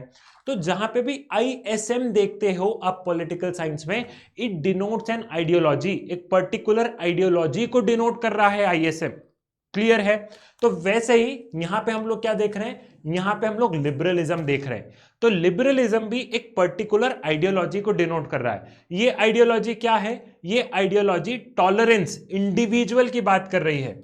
As an political ideology, liberalism has been identified with the tolerance as a value. Tolerance मतलब कि मैं टॉलरेंट हूं, मुझे कोई आके कुछ भी बोल रहा है, मैं सुन रहा हूं। बोल रहा है मतलब गाली देना नहीं है, मैं सामने वाले के व्यूज को रिस्पेक्ट कर रहा हूं, वो मेरे व्यूज को रिस्पेक्ट कर रहा है, मैं टॉलरेंट इनफ हूं। लिबरलिज्म इंडिविजुअल की बात करता है कि इंडिविजुअल की ग्रोथ होना चाहिए। और इंडिविजुअल में सिर्फ सिद्धार्थ नहीं आता है, इंडिविजुअल में सिद्धार्थ भी आ रहा है, इंडिविजुअल में गोलू भैया तुम भी आ रहे हो, इंडिविजुअल में राजू भी आ रहा है, इंडिविजुअल में श्याम भी आ रहा है, इंडिविजुअल में रुक्मणी भी आ रही है, इंडिविजुअल में सभी आ रहे हैं। तो सिद्धार्थ का डेवलपमेंट मतलब तुम्हारा डेवलपमेंट। तो मैं अगर कुछ बोल रहा हूं तो तुमको भी सुनना पड़ेगा ना, तुम सुनोगे तभी, तुम जब बोलोगे तब मैं सुनूंगा। तो लिबरलिज्म इंडिविजुअल को फोकस करता है और टॉलरेंस की बात करता है, ठीक है। क्लियर हो गया? अब यहां पे एक चीज और समझो, क्योंकि उस जो टेबल में है वो एक बहुत ब्रीफ सा लिखा हुआ है, मैं तुमको थोड़े से डिटेल में बता रहा हूं, हल्का सा डिटेल, जो कि कॉम्पिटिटिव एग्जामिनेशन के पर्सपेक्टिव से भी बहुत ज्यादा इंपॉर्टेंट है। जैसे कि यहां पे लिखा है, modern liberalism is its focus on the individual. For liberal, entities like family, society, community have no value in themselves, but only if these are valued by individual. जो मॉडर्न लिबरलिज्म है वो किस पे फोकस करता है, वो individual पे ज्यादा फोकस करता है। वो बोलता है कि फैमिली है, सोसाइटी है, कम्युनिटी है, इनकी अपने आप में वैल्यू कुछ नहीं है अगर इंसान ना हो। फैमिली इंसानों से बन रही है ना। अगर मेरी फैमिली में मैं, मेरी बहन, मम्मी पापा रह रहे हैं तो सिद्धार्थ एज एन इंडिविजुअल, मेरी बहन एज एन इंडिविजुअल, मेरे पेरेंट एज एन इंडिविजुअल, हम सब मिलके फैमिली को बना रहे हैं ना। तो मॉडर्न लिबरलिज्म बात कर रहा है, मॉडर्न लिबरलिज्म क्या बात कर रहा है कि वो इंडिविजुअल पे हद से ज्यादा फोकस कर रहा है। वो बोल रहा है कि इंडिविजुअल की ग्रोथ होगी तो ऑटोमेटिकली फैमिली की ग्रोथ हो जाएगी। क्लियर है, समझ में आ गया। Liberalism is all about individual freedom, making your own choices like who to marry or what career to pursue with minimal interference from society and government. Liberalism जो है, मॉडर्न लिबरलिज्म जो बात कर रहा है कि वो आपको पूरी आज़ादी दे रहा है कि किससे शादी करना है ना। ये देखते से सबको हंसी आ गई है कि किससे शादी करना है, और तुम्हें जिससे शादी करना है तुम उससे शादी कर लो। ये जो समाज है, ये समाज तुम्हें कुछ नहीं बोलेगा क्योंकि ये तुम्हारा डिसीजन है। वाह वाह वाह, मजे आ गए सर। ये बात आपने पते की कही ना। अब ये वीडियो हम दिखाएंगे अपने पेरेंट्स को कि देखो लिबरलिज्म ये बात कर रहा है, मेरे को वो गर्लफ्रेंड पसंद है या मेरे को वो लड़की पसंद है, ठीक है। निब्बा निब्बी वाला प्यार नहीं करना है बेटा, ठीक है। अभी पढ़ना है, आगे बढ़ना है, इन सब के लिए सोचा जाएगा, वो आपका डिसीजन है, ठीक है। तो इन सारी चीज़ों पे जब आप मैच्योर हो जाओगे तब आप डिसीजन लेना। ये ऐसे कच्ची उम्र में ये सारे गेम नहीं खेलना है बेटा अपने को, ठीक है। क्लियर है। तो लिबरलिज्म क्या बोलता है, लिबरलिज्म इंडिविजुअल की फ्रीडम पे बात कर रहा है कि जिससे शादी करना है उससे शादी कर लो, जो करना है वो करो, तुम खुश रहोगे तो सारा संसार खुश रहेगा। Historically liberalism favoured the free market and minimal role of the state. अगर हम लोग पास्ट से देखते आए तो पास्ट में हम लोग देखते थे कि लिबरलिज्म फ्री मार्केट को सपोर्ट करता था। फ्री मार्केट मतलब ये कि सरकार का कोई भी कंट्रोल नहीं है कोई भी इकोनॉमिक एक्टिविटी में। मतलब मान लो मैं गवर्नमेंट हूं, मैं मस्त आराम कर रहा हूं, तुमने मेरे को वोट दे दिए, तुम्हारा घाटा हो तो तुम्हारा सही, तुम्हारा नुकसान हो तो तुम्हारा सही। फॉर एन एग्जाम्पल, एक एग्जाम्पल बोल रहा हूं कि मान लो कोविड आया, ठीक है। अब अगर हम लोग बात करें लिबरलिज्म के अकॉर्डिंग गवर्नमेंट क्या करेगी, लिबरलिज्म के अकॉर्डिंग गवर्नमेंट ये करेगी कि तुमको क्या फर्क पड़ता है, लोग मर रहे हैं तो मरने दो, कुछ हो रहा है तो होने दो, लोगों को फ्री छोड़ दो। मतलब इकोनॉमिक लॉसेज हो रहे तो होने दो, इकोनॉमिक लॉस हो रहे, फ्री मार्केट है भैया, डिमांड एंड सप्लाई के अनुसार चीजें रहेगी। मान लो अगर एक इंजेक्शन के कोई 5,000 भी चार्ज कर रहा है तो करने दो, उसके बोने का समय है, ठीक है। तो हिस्टोरिकली लिबरलिज्म फ्री मार्केट के बारे में बात कर रहा था। Minimal role of the state, minimal role of the state मतलब कि सरकार का काम एकदम कम रहेगा। सरकार का काम क्या रहेगा, सरकार का काम एकदम कम रहेगा। कम मतलब लिबरल्स जो रहते हैं, जो लिबरल्स रहते हैं वो बोलते हैं government is like a night watch dog. Government is like a night watch dog. Night watch dog मतलब कुत्ता है, वो कुत्ता क्या करता है, भाव भाव भाव भाव। चोर आता है तो कुत्ता आपके घर में क्या करता है, भाव भाव भाव भाव ही करेगा ना। ऐसा तो नहीं है कि वो कुत्ता चोर को चोरी करने से रोकेगा, भाव भाव करके वो अपने मालिक को उठा देता है। तो सेम वैसे ही जो सरकार होती है, लिबरलिज्म के अकॉर्डिंग सरकार को क्या करना चाहिए, सरकार को सिर्फ ये देखना चाहिए कि समाज में शांति रहे। अगर समाज में शांति नहीं है तो भाव भाव करके उसको वहां पे ठीक कर दो, लेकिन तुम किसी की लाइफ में इंटरफेयर मत करो, ठीक है। तो historically liberalism favoured free market and minimal role of the state, कि यहां पे फ्री मार्केट रहे, इकोनॉमी में जिसका लॉस हो रहा है, जिसको जो रुपए चार्ज करना है करने दो, और सरकार का रोल कम से कम रहे। However present day liberalism acknowledge role of welfare state. लेकिन ये जो फ्री मार्केट के चलते कितने भी रुपए चार्ज कर लो या सरकार कुछ नहीं करेगी, सरकार बस आराम करेगी, सिर्फ वो कुत्ते जैसे भौ भौ भौ भोंक देगी, इसके चलते इनका बहुत क्रिटिसिज्म हुआ। तो आज की तारीख में प्रेजेंट डे में लिबरलिज्म वेलफेयर स्टेट की बात करने लग गया है। वेलफेयर स्टेट मतलब कि सरकार अमीर से तो टैक्स लेगी, ठीक है। मान लो कि कोई बहुत ज्यादा रुपए कमा रहा है, करोड़ों में कमा रहा है, तो उससे टैक्स लेगी 30%, 35%, 20%, 18%, जो भी टैक्स ले वो डिसाइड करती है सरकार। उनसे टैक्स लेगी, साथ ही साथ गरीब का भला करेगी। ऐसा नहीं कि सरकार आराम करिए, उस टैक्स के पैसे से गरीबों का कल्याण करेगी, गरीबों के हित के लिए सरकार काम करेगी। क्लियर है। सो ये था लिबरलिज्म एज एन आइडियोलॉजी। लेकिन सर मजे तो सिर्फ शादी वाली बात पे आए, तुम लोग बोलोगे कि हमें जो मजे हैं वो सिर्फ शादी वाली बात पे आए हैं। अगेन अब हमें थोड़ा सा यहां पे आता है हार्म प्रिंसिपल, ठीक है, कि हार्म प्रिंसिपल क्या है। The harm principal says that you can do whatever you want as long as it's affect you. But if your action harms other, then government can step in. आप अपने जीवन में कुछ भी कर रहे हो और किसी को नुकसान नहीं पहुंच रहा है तो तुम बिल्कुल वो काम करो. फॉर एन एग्जाम्पल, मैं लेटा हूं, मैं दिन भर फोन चला रहा हूं, इससे किसी का नुकसान है? नहीं है. तो फिर मेरे को फोन चलाने दो. क्लियर है? समझ में आ गया? मैं फोन चला रहा हूं, मैं फोन चलाते चलाते चलाते मैंने उसकी वॉल्यूम इतनी तेज कर दी है कि बगल वाले को डिस्टर्ब हो रहा है, तो फिर वहां पे रोकना जरूरी है. मैं कोई भी काम कर रहा हूं, उसका इंपैक्ट किसी दूसरे पर नहीं पड़ रहा है, तो मुझे फ्री छोड़ दो, फिर मेरी लाइफ में इंटरफेयर मत करो. ये पहली और दूसरी लाइन बोल रही है. और अगर आपके एक्शन से किसी दूसरे को नुकसान पहुंच रहा है तो ही सरकार आएगी, नहीं तो तुम अपना खुद देख लो. जियो और जीने दो. ठीक है, जियो और जीने दो मतलब कि भैया मैं अपना फोन चला रहा हूं, सो रहा हूं, मैं दिन भर सो रहा हूं, तुमको क्या तकलीफ है? क्या तकलीफ है? क्या नहीं है ना? तो चुपचाप सुन दो ना. समझ रहे हो? ठीक. However, it shouldn't interfere for small issues like loud music, only serious harms. लेकिन इंटरफेरेंस भी जो होता है वो छोटे छोटे मुद्दों के लिए नहीं होना चाहिए, बड़े बड़े मुद्दों के लिए होना चाहिए. इसको अभी आप थोड़ी देर में समझोगे. The rule is don't overdo restrictions or you might end up limiting freedom too much. Rule यह है कि आप बहुत सारे रेस्ट्रिक्शंस मत लगाओ. अगर आप बहुत ज्यादा रेस्ट्रिक्शंस लगाओगे तो आप किसी भी इंसान को फ्री नहीं छोड़ोगे. ठीक है, इस फ्लो चार्ट के माध्यम से देखो, तुम बहुत अच्छे से समझोगे. हार्म प्रिंसिपल क्या कहता है? Is the action is self regarding और अदर रिगार्डिंग. हार्म प्रिंसिपल दो आपके काम को दो हिस्सों में बांटता है. एक होता है सेल्फ रिगार्डिंग एक्शन, एक होता है other regarding action. Harm principal जो है वो आपके काम को दो हिस्सों में बांटता है. पहला हिस्सा हो गया सेल्फ रिगार्डिंग एक्शन. ठीक. दूसरा हिस्सा हो गया other regarding action. Self regarding action क्या है? Only affects the individual, result no state interference. Self regarding action मतलब कि ये सिर्फ मेरे को ही अफेक्ट कर रहा है. जैसे कि मैं लेटा हुआ हूं, मैं फोन चला रहा हूं, अब इससे तुमको क्या तकलीफ? मैं फोन चला रहा हूं तो तुमको तकलीफ नहीं है ना. तो ये सेल्फ रिगार्डिंग एक्शन हो गया कि इसका नुकसान किसी दूसरे को नहीं हो रहा है. ठीक है. सेल्फ रिगार्डिंग एक्शन मतलब कि मेरे काम, मैं जो भी काम कर रहा हूं उससे किसी दूसरे को नुकसान नहीं हो रहा है. वो क्या हो गया है? वो हो गया है self regarding action. Other regarding action क्या है? It affects other. ठीक है, अदर रिगार्डिंग जो एक्शन है वो क्या कर रहा है? वो अफेक्ट कर रहा है.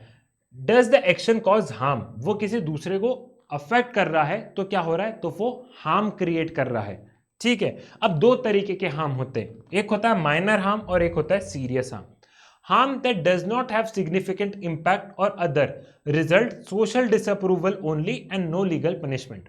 अब मान लो हम उसी एग्जाम्पल को कंटिन्यू करते हैं कि मैं लेटा हुआ हूं. ठीक है, मैं लेटा हुआ हूं, मैं फोन चला रहा हूं. ठीक है, ये हो गया है सेल्फ रिगार्डिंग एक्शन, किसी को कोई नुकसान नहीं पहुंच रहा है. लेकिन मैंने क्या किया? मैंने उसका वॉल्यूम इतनी तेज कर दिया और उसको स्पीकर से कनेक्ट कर दिया, तो पूरी कॉलोनी में उसकी आवाज गूंज रही है, पूरी कॉलोनी में उसकी आवाज जा रही है. तो इसके लिए सरकार को लॉ नहीं बनाना चाहिए, क्योंकि ये क्या हो गया? ये माइनर हार्म हो गया. माइनर हार्म में क्या होना चाहिए? माइनर हार्म में सोसाइटियल डिसअप्रूवल होना चाहिए. मतलब कि सारे कॉलोनी के लोग इकट्ठे होंगे, वो बोलेंगे कि भाई तू गाना धीरे कर. इसका मतलब ये नहीं है कि कोई गाना बहुत तेज बजा रहा है तो पुलिस को बुला लो. गाना अगर कोई बहुत तेज बजा रहा है तो सोसाइटी के सारे लोग आएंगे, सोसाइटी के सारे लोग बोलेंगे कि तू धीरे कर. मान लो उसने गाना धीरे नहीं किया, तो आगे से जब भी सोसाइटी के कोई भी फंक्शन होंगे या सोसाइटी के कोई भी लोग क्या करेंगे? कोई भी लोग उस पर्टिकुलर इंसान से बात नहीं करेंगे, तो इंसान को अपने आप में शर्म आ जाएगी. तो बोलते हैं कि जब आपके काम से किसी दूसरे को इंपैक्ट पड़ रहा है, लेकिन वो सिर्फ इतना सा इंपैक्ट पड़ रहा है, जैसे कि मैंने गाने तेज बजाए, तो इंपैक्ट ऑफकोर्स दूसरे लोगों को पड़ रहा है लेकिन थोड़ा सा ही पड़ रहा है, तो उसमें तुम पुलिस वुलिस को मत बुलाओ, सरकार को मत बुलाओ. सरकार के पास में बहुत सारे काम करने को है, तुम छोटी छोटी चीजों के लिए बुलाओगे तो गड़बड़ हो जाएगा. ठीक है. लेकिन वही अगर सीरियस हार्म है, harm that significantly affect other, वहां पे सरकार को state interference allowed to prevent the harm, वहां पे सरकार का आना जरूरी है. मान लो कि मैंने वही उसी फोन में ब्लूटूथ कनेक्ट, मतलब जो स्पीकर है उसको कनेक्ट किया ब्लूटूथ वाले स्पीकर को. ठीक है, और बहुत जोर से उसमें भयंकर गालियां लगा दी अच्छी स्पीड से. अब वो गालियां सब लोग सुन रहे हैं, तो एक वो बहुत बड़ा मुद्दा हो गया. और कुछ भी लगा दिया मैंने, मतलब भड़काऊ से भड़काऊ कोई भाषण लगा दिया, कुछ भी कर दिया. ठीक है, या मैं कुछ ऐसा कुछ मतलब कोई इलीगल काम कर रहा हूं, तो वहां पे फिर सरकार को क्या करना है, वहां पे फिर सरकार का इंटरफेरेंस जरूरी है। क्लियर है? तो हार्म प्रिंसिपल बेसिकली बात करता है सेल्फ रिगार्डिंग एक्शन और other regarding action. Self regarding action वो होते हैं कि जिसमें दूसरे को हार्म नहीं पहुंच रहा है, तो प्लीज आप उस इंसान को अकेला छोड़ दीजिए, वहां पे सरकार का इंटरफेरेंस नहीं है। अदर रिगार्डिंग एक्शन में दूसरे को इंपैक्ट कर रहा है आपका काम, तो दूसरे को इंपैक्ट अगर माइनर हार्म है, अगर छोटे मोटे तरीके से कर रहा है, तो उसका क्या है, उसका सोशल डिसअप्रूवल कर दो, समाज के लोग उसको बायकॉट कर देंगे, ठीक है, और उस हिसाब से उस इंसान की अकल टिकाने पे आ जाएगी। लेकिन मान लो वाकई में कोई सीरियस बहुत बड़ा मुद्दा है, तो यहां पे गवर्नमेंट क्या है, यहां पे गवर्नमेंट का इन्वॉल्वमेंट बहुत ज्यादा जरूरी है। ये हार्म प्रिंसिपल इस फ्लो चार्ट के माध्यम से आप बहुत अच्छे से समझ पाओगे। तो अब हम नेक्स्ट टॉपिक के टुवर्ड्स बढ़ते हैं, और ये अगेन बहुत ही इंपॉर्टेंट टॉपिक है, that is negative and positive liberty. Negative liberty क्या होती है भैया? Negative liberty means freedom from external interference, focuses on personal autonomy and non interference. Means negative liberty का आप ये समझ लो कि आपकी लाइफ में, आपकी पर्सनल लाइफ में कोई भी इंटरफेयर नहीं कर रहा है, दैट इज नेगेटिव लिबर्टी। ठीक है, कि आप कुछ भी कर रहे हो, आपको एकदम अकेला छोड़ दिया गया है, ये नेगेटिव लिबर्टी है। मैं आपको ये नहीं बता रहा हूं कि तुमको ये करना है, ये नहीं करना है, ऐसा करना है, ऐसा नहीं करना है, ये क्या हो गया, ये हो गया है नेगेटिव लिबर्टी। वहीं पॉजिटिव लिबर्टी क्या होती है? Freedom to develop and achieve potential, emphasises creating condition like education opportunities for personal growth. Positive liberty में क्या होता है? पॉजिटिव लिबर्टी में आपकी लाइफ में इंटरफेयर किया जाता है सो दैट आप अपनी लिबर्टी को एंजॉय कर सको, आप अपनी फ्रीडम को एंजॉय कर सको। इसको थोड़ा और अच्छे से समझते हैं, पूरी यहां पे अभी आपको क्लैरिटी आ जाएगी इस फ्लो चार्ट के माध्यम से। देखो, नेगेटिव लिबर्टी क्या बोल रहा है? नेगेटिव लिबर्टी बोल रहा है absence of external constant, freedom from interference. आपकी लाइफ में अगर कोई इंटरफेयर नहीं कर रहा है, दैट इज नेगेटिव लिबर्टी। आप एक कमरे में, वही एग्जांपल लेते हैं, आप एक कमरे में अपना फोन चला रहे हो और आपको कोई भी टोक नहीं रहा है, दैट इज नेगेटिव लिबर्टी, कि मैं आपकी लाइफ में इंटरफेयर नहीं कर रहा हूं, या गवर्नमेंट आपकी लाइफ में इंटरफेयर नहीं कर रही है। Over what area am I master? ठीक है, यहां पे वो अपने मन का राजा है, उसको जो करना है वो करे, हम इंटरफेयर नहीं करेंगे। Inviolable area of non interference, minimal area. ठीक है, यहां पे हम लोग क्या देख रहे हैं कि यहां पे नॉन इंटरफेरेंस है, एकदम आपके एरिया में बिल्कुल भी कोई इंटरफेरेंस नहीं कर रहा है। ठीक है, एकदम नाम मात्र में अगर कोई करेगा तो भले ही, लेकिन नहीं तो आपके एरिया में कोई भी इंटरफेयर नहीं कर रहा है। तो नेगेटिव लिबर्टी से आप क्या समझोगे? नॉन इंटरफेरेंस, आप अपने मर्जी के मालिक हो, दैट्स इट, आप अपने मर्जी के मालिक हो, वही, ये हो गया नेगेटिव लिबर्टी। पॉजिटिव लिबर्टी को देखते हैं, expansion of opportunities, freedom to develop and self govern. Who governs me, how to develop my potential. यहां पे क्या हो रहा है? अपॉर्चुनिटीज की बात की जा रही है पॉजिटिव लिबर्टी में। एक एग्जाम्पल से समझो, मैंने आपको पहले भी एग्जाम्पल दिया कि सपोज एक बैगर है चौराहे पे, ठीक है, वो बैगर भीख मांग रहा है। देखा जाए तो मैं आपसे पूछूंगा उस बैगर के पास में फ्रीडम है या नहीं है, तो तुम लोग बोल दो कि सर फ्रीडम है ना, बढ़िया से उसको जो करना है वो करे, यही बोलोगे ना। तो नेगेटिव लिबर्टी क्या हो गई कि वो चौराहे पे क्या कर रहा है, वो एक तरीके से कोई कार रुक रही है तो रुपए मांग रहा है, या कुछ किसी भी तरीके मतलब रुपए मांग रहा है, पेन बेच रहा है, XYZ, ठीक है, ऐसी कोई चीजें कर रहा है। तो देखा जाए तो वहां पे अगर सरकार कुछ नहीं करती है तो that is negative liberty, means कि वो इंसान अपने मर्जी का मालिक, मतलब उसकी लाइफ में किसी ने भी इंटरफेयर नहीं किया है, लेकिन क्या वो इंसान अच्छे से अपनी फ्रीडम को एंजॉय कर पा रहा है? तो तुम लोग बोलोगे नहीं सर, वहां पे क्या होगा, वहां पे गवर्नमेंट को इंटरफेयर करना पड़ेगा। गवर्नमेंट को क्यों इंटरफेयर करना पड़ेगा? ताकि उसका पोटेंशियल डेवलप किया जाए। पोटेंशियल कैसे डेवलप होगा? पोटेंशियल डेवलप होगा कि सरकार को उसको स्कूल भेजना पड़ेगा, सरकार को उसको समाज के तौर तरीके, नियम कायदे कानून में, समाज में एक तरीके से मिंगल करना होगा, तभी तो उसका डेवलपमेंट हो पाएगा, तभी तो वो अपनी फ्रीडम को बहुत अच्छे से एंजॉय कर पाएगा। समझ रहे हो?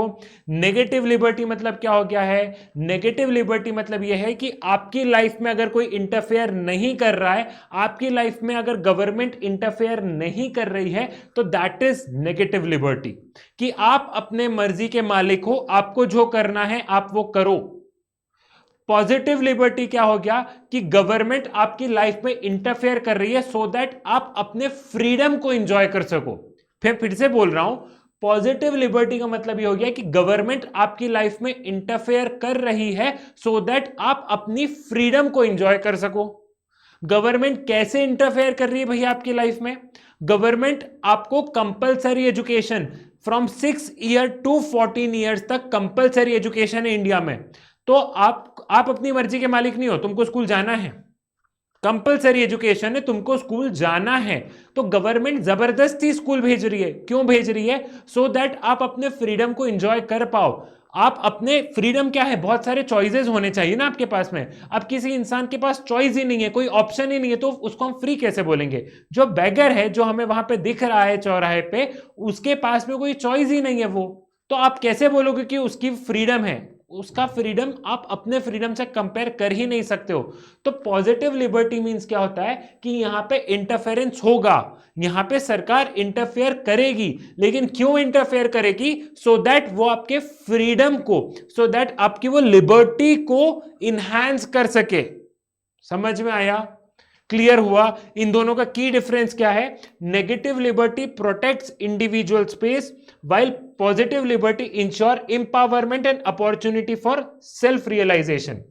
नेगेटिव लिबर्टी इंडिविजुअल स्पेस, ये मेरा स्पेस है, कोई भी इंटरफेयर मत करो, वो इसकी बात कर रहा है।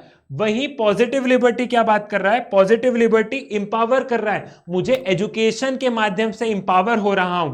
मैंने पढ़ाई की तो आज मैं नौकरी कर रहा हूं, आज मैं पैसे कमा रहा हूं, कल ज्यादा पैसे कमाऊंगा।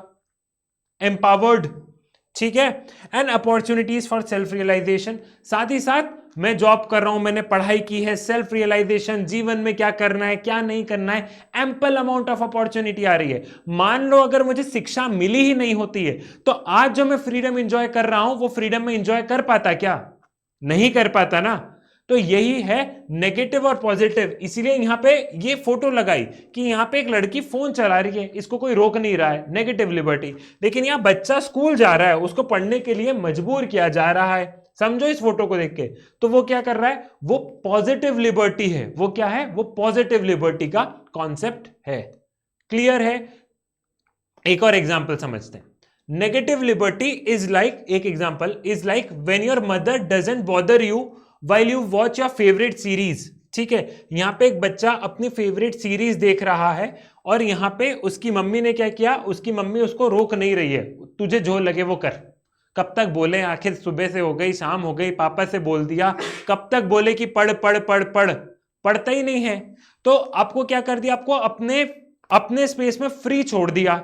ठीक है, वही पॉजिटिव लिबर्टी क्या बात कर रहा है? Positive liberties is when your mother encourage you to stop watching the series and join the gym because you are wasting your time rather than asking to go to any classes और gym. अब positive liberty इसी example में क्या हुआ कि आपकी mummy आई और आपकी मम्मी ने आपसे बोला कि बेटा कि मूवी देखना बंद कर, तू जिम जा, तू कुछ क्लासेस ज्वाइन कर ले, योगा क्लासेस ज्वाइन कर ले। क्यों? क्योंकि इससे तेरा सेल्फ डेवलपमेंट होगा। तो नेगेटिव लिबर्टी में क्या हुआ कि आप अपनी मूवी देख रहे हो, आराम से देखो, ए मस्त मजे, पॉपकॉर्न वॉपकॉर्न दबा के खा लो। ठीक है, तो यहां पे कोई रोक नहीं रहा है, रोक नहीं रहा है तो नेगेटिव लिबर्टी हो गई। लेकिन वहीं आपकी मम्मी आ जाती और मम्मी बोलती कि इसको तू छोड़, तू जिम जा, तू कोई क्लासेस जा, योगा जा, इससे क्या होगा? इससे तेरा डेवलपमेंट होगा। तो यहां पे मम्मी इंटरफेयर कर रही है सो दैट आपकी लाइफ बेटर हो सके, सो दैट आप अपने फ्रीडम को बेटर एंजॉय कर सको। समझ में आया ये की डिफरेंस? इस एग्जाम्पल के माध्यम से समझ में आया? In short, negative liberty is leave me alone to do anything. Negative liberty मतलब मुझे अकेला छोड़ दो। ठीक है, and positive liberty is here how I can help you to do things better. यहां पे सरकार क्या करती? पॉजिटिव कि मैं हूं तुम्हारे लिए, चीजें मैं सुधारूंगा। सरकार जो है वो बोलेगी कि हम तुम्हारे लिए चीज सुधारेंगे। Here I am there to help you out, हम तुमको स्कूल भेजेंगे सो दैट तुम्हारी लाइफ बेटर हो सके। क्लियर? समझ में आ गया यहां पे? ठीक है, now freedom of expression. Freedom of expression, बोलने की आजादी, अभिव्यक्ति की आजादी, ये वाला जो टॉपिक है, ये आप न्यूज़पेपर में भी बहुत बार सुनते हो कि उसने देश के विरोध में कुछ जाके बोल दिया, उसने एंटी इंडिया जैसा कुछ बोल दिया, या कुछ ऐसा बोल दिया जो कि शायद नहीं बोलना चाहिए था, और फिर क्या बोला जाता है कि नहीं ये तो मेरा बोलने का अधिकार है, ये तो मेरे बोलने का अधिकार है, फ्रीडम ऑफ स्पीच है। बहुत बार न्यूज़पेपर में आप लोग रिलेट करोगे, और पेपर पढ़ना है आप लोगों को, आप ह्यूमैनिटीज के स्टूडेंट हैं, पेपर पढ़ने की अभी से आदत डालो। अब ऐसे ही हम लोग देखते हैं कि बहुत सारी मूवीज, जैसे यहाँ पे एक फोटो लगाई है, ऑल्दो ये मूवी कोई बैन नहीं हुई है, लेकिन एक एग्जाम्पल के तौर पे कि ऐसी बहुत सारी मूवीज आप लोग जानते होंगे कि कितनी सारी मूवीज है जिनको कि एकदम प्रोटेस्ट हो जाते हैं कि इनको बैन कर दो, इसने कोई कल्चर अच्छा से नहीं दिखाया है, तो इसने कंट्री की इमेज अच्छे से नहीं दिखाई, तो इसमें कोई बहुत ज्यादा हॉरर है, तो कहीं कुछ है, तो कहीं कुछ है। ठीक है, तो बहुत सारी मूवीज क्या हो जाती है, बहुत सारी मूवीज को बैन कर दिया जाता है। ठीक है, और बहुत सारी किताब को बैन कर दिया जाता है, जैसा कि आपकी किताब में, पॉलिटिकल थ्योरी की किताब में एक एग्जाम्पल दिया है। ठीक है, क्या एग्जाम्पल दिया है कि जो वहां पे एक प्रोड्यूसर थी दीपा नाम की, वो एक मूवी बना रही थी। ठीक है, किस पे मूवी बेस्ड थी, विडोज के ऊपर बेस्ड थी, लेकिन उस मूवी को इतना प्रोटेस्ट किया गया कि वो वाराणसी में शूट ही नहीं हो पाई। वाराणसी में क्यों नहीं शूट हो पाई? प्रोटेस्ट का पर्पस ये था कि वो मूवी जब रिलीज होगी तो पूरे विश्व में इंडिया की इमेज सही नहीं जाएगी, तो वाराणसी छोड़ के फिर कहीं और पे क्या करना पड़ा, कहीं और उनको रिकॉर्डिंग करनी पड़ी, कहीं और उनको वहां पे शूट करना पड़ा। ठीक है, तो वैसे ही हम लोग क्या देखते हैं, वैसे ही हम लोग देखते हैं कि बहुत सारी मूवीज को बैन कर दिया जाता है या सेंसर्ड कर दिया जाता है। सेम ऐसा ही एग्जांपल आप ऐसा ले लो, एक और एग्जांपल मैं बताता हूं। मूवी और बुक्स का तो आप अपने देश से रिलेट कर सकते हो, और मूवी का तो बहुत अच्छे से कर सकते हो। एक एग्जांपल और समझो। In England, anyone who is employed to work for the royal household is constrained by a contract, ठीक है, from writing about the inner affair of the household. So if such a person were to leave the employment, they would be unable to give an interview or write an article or author a book about the politics of royal household. It is an unjustifiable constraint on the freedom of expression, question mark. वैसे ही example India की बात नहीं कर रहे हैं, world wide, इसलिए आपको एक और एग्जाम्पल है, नहीं तो तुम सोचो इंडिया में ये हर जगह चल रहा है। कि इंग्लैंड में क्या हो रहा है, ब्रिटेन में क्या हो रहा है, ब्रिटेन में हम लोग ये देख रहे हैं कि वहां पे जो रॉयल हाउस होल्ड है, ठीक है, वहां पे अगर कोई आदमी काम कर रहा है तो वो आदमी उस हाउस होल्ड में कैसे काम होता है, उस हाउस होल्ड की कैसे पॉलिटिक्स है, वो कभी भी नहीं बता सकता है। नौकरी के रहते रहते तो नहीं बताएगा, नौकरी से बाहर जाने के बाद भी नहीं बता सकता है। समझ में आया कि वो किसी को इंटरव्यू नहीं दे सकता, ये उनके कॉन्ट्रैक्ट में लिखा रहता है कि जब तुम नौकरी छोड़ोगे या नौकरी के दौरान तुम ये नहीं बता सकते हो कि उस महल में क्या चल रहा था। ठीक, तो ये सवाल है कि क्या ये जरूरी है, मतलब क्या ये कांस्टेंट जरूरी है, क्या हमें अपने बोलने, अपने इंटरव्यू की आजादी पे रोक लगाना जरूरी है? ठीक है, तो अब इसके लिए देखो, मूवीज वगैरह के लिए तो एक चीज और है, क्या है कि हम लोग ये देखते हैं कि इंडिया में क्या है, सेंसरशिप बोर्ड है। आपने सुना होगा कि कोई भी मूवीज है तो उस मूवी का, पर्टिकुलर मूवी को बैन ना करके उसका एक सीन ही उड़ा दिया। ठीक है, तो एक तरीके से क्या हो रहा है, एक इंसान बोलेगा नहीं ये तो मेरे बोलने की आजादी, मेरी अभिव्यक्ति की आजादी पे रोक है, दूसरा बोलेगा कि नहीं भैया ये जरूरी है। तो ये सारी चीजें क्या है, सारी चीजें क्या सही है क्या गलत है, तमाम तरीके की चीजें हमें डिबेट से पता चलेगी कि जो सेंसरशिप है, जो सेंसरशिप बोर्ड जो काम कर रहा है वो सही कर रहा है, गलत कर रहा है, हमें कितना किसी के बोलने, अभिव्यक्ति की आजादी, बोलने की आजादी पे कितना रोक लगाना है, कितना रोक नहीं लगाना है। क्लियर? यहां पे फ्रीडम ऑफ एक्सप्रेशन की हम लोग जब भी बात करते हैं तो J.S. मिल, जॉन स्टुअर्ट मिल की एक किताब है ऑन लिबर्टी, ये है J.S. Mill on liberty. जब आप आगे ग्रेजुएशन में जाओगे तब आप इनको बहुत अच्छे से पढ़ोगे। इन्होंने फ्रीडम ऑफ एक्सप्रेशन पे बहुत अच्छी अच्छी बातें कही हैं। ठीक है, ये एकदम सपोर्टर रहे हैं फ्रीडम ऑफ एक्सप्रेशन के। ये बोलते हैं कि फ्रीडम ऑफ एक्सप्रेशन रहना चाहिए, किसी भी इंसान से फ्रीडम ऑफ एक्सप्रेशन नहीं छीनना चाहिए। तो ये अपनी किताब ऑन लिबर्टी पे क्या लिखते हैं उसको एक जस्ट छोटा सा समझते हैं, हम इसको 3-4 पॉइंट में समझने की कोशिश करते हैं। तो J.S. मिल यहां पे कहते हैं, J.S. मिल कहते हैं इनको, J.S. मिल अपनी किताब ऑन लिबर्टी में freedom of speech and expression को लेके कहते हैं, first, no idea is completely false, what appears to us as false has an element of truth. J.S. Mill सबसे पहले बोलते हैं कि कोई भी आइडिया फॉल्स नहीं होता है, जो आपको लग रहा है कि ये झूठा है उसमें भी कुछ ना कुछ सच्चाई होती है। आपने हमेशा ऐसा सुना होगा, स्कूल में लड़ाई वड़ाई हो जाती है ना, होती है, जो टीचर है वो किसी एक का साथ दे देती है कई बार, या टीचर दोनों को बोल देती है कि नहीं तुम्हारी भी गलती है, तुम्हारी भी गलती है, राजू तुमने कालू को क्यों मारा, राजू तुमने कालू को क्यों मारा? कालू बोलेगा कि मैंने इसलिए नहीं इसलिए मारा। ठीक है, तो मैडम बोलेगी तुमको ऐसा नहीं करना था, तुमको ऐसा नहीं करना था। तो गलती दोनों तरफ की थी, कभी भी किसी एक की गलती नहीं होती। ताली दोनों हाथ से बजती है, ताली कभी भी एक हाथ से नहीं बजती है। तो यहां पे क्या बात की गई? यहां पे बात की गई कि कोई भी आइडिया कंप्लीटली फॉल्स नहीं होता, कोई भी आइडिया कंप्लीटली झूठ नहीं होगा, उस झूठ में भी कुछ ना कुछ सच्चाई होगी। छोटा सा एग्जांपल ले लेते हैं, छोटा सा एग्जांपल क्या ले लेते हैं, ग्लास नहीं है, नहीं तो बता देता कि अगर एक ग्लास में पानी डालोगे, आधा ग्लास भर दोगे, तो इंटरप्रिटेशन है, कोई बोल देगा आधा ग्लास पानी है, कोई बोलेगा आधी ग्लास तो खाली ही है। ठीक है, तो वो इंटरप्रिटेशन करने का तरीका है, समझे हो? दूसरा, second, truth does not emerge by itself, it is only through a conflict of opposing view that truth emerges. सच कभी अपने आप बाहर नहीं आता है, सच बाहर कब आएगा? जब उसके अगेंस्ट में कोई व्यू आएगा। फॉर एन एग्जाम्पल, मैं ऐसा बोल दूं कि कालू मैंने तुम्हें मारा, मैंने बोला रोते रोते मैडम के पास में गया कि मैम मेरे को क्या हुआ, मेरे को कालू ने मारा। अब कालू ये नहीं बोले कि नहीं मैडम मैंने नहीं मारा, सिद्धार्थ ने मुझे मारा, तो ये सच कभी बाहर नहीं आएगा ना। मैं बोलूंगा कालू मैंने मारा, बोलेगा नहीं नहीं मैम मैंने नहीं मारा, उसने मारा है, नहीं नहीं ऐसा। तो अब दो लोग यहां पे लड़ रहे हैं, जब दो लोग लड़ रहे हैं तभी सच बाहर निकलेगा।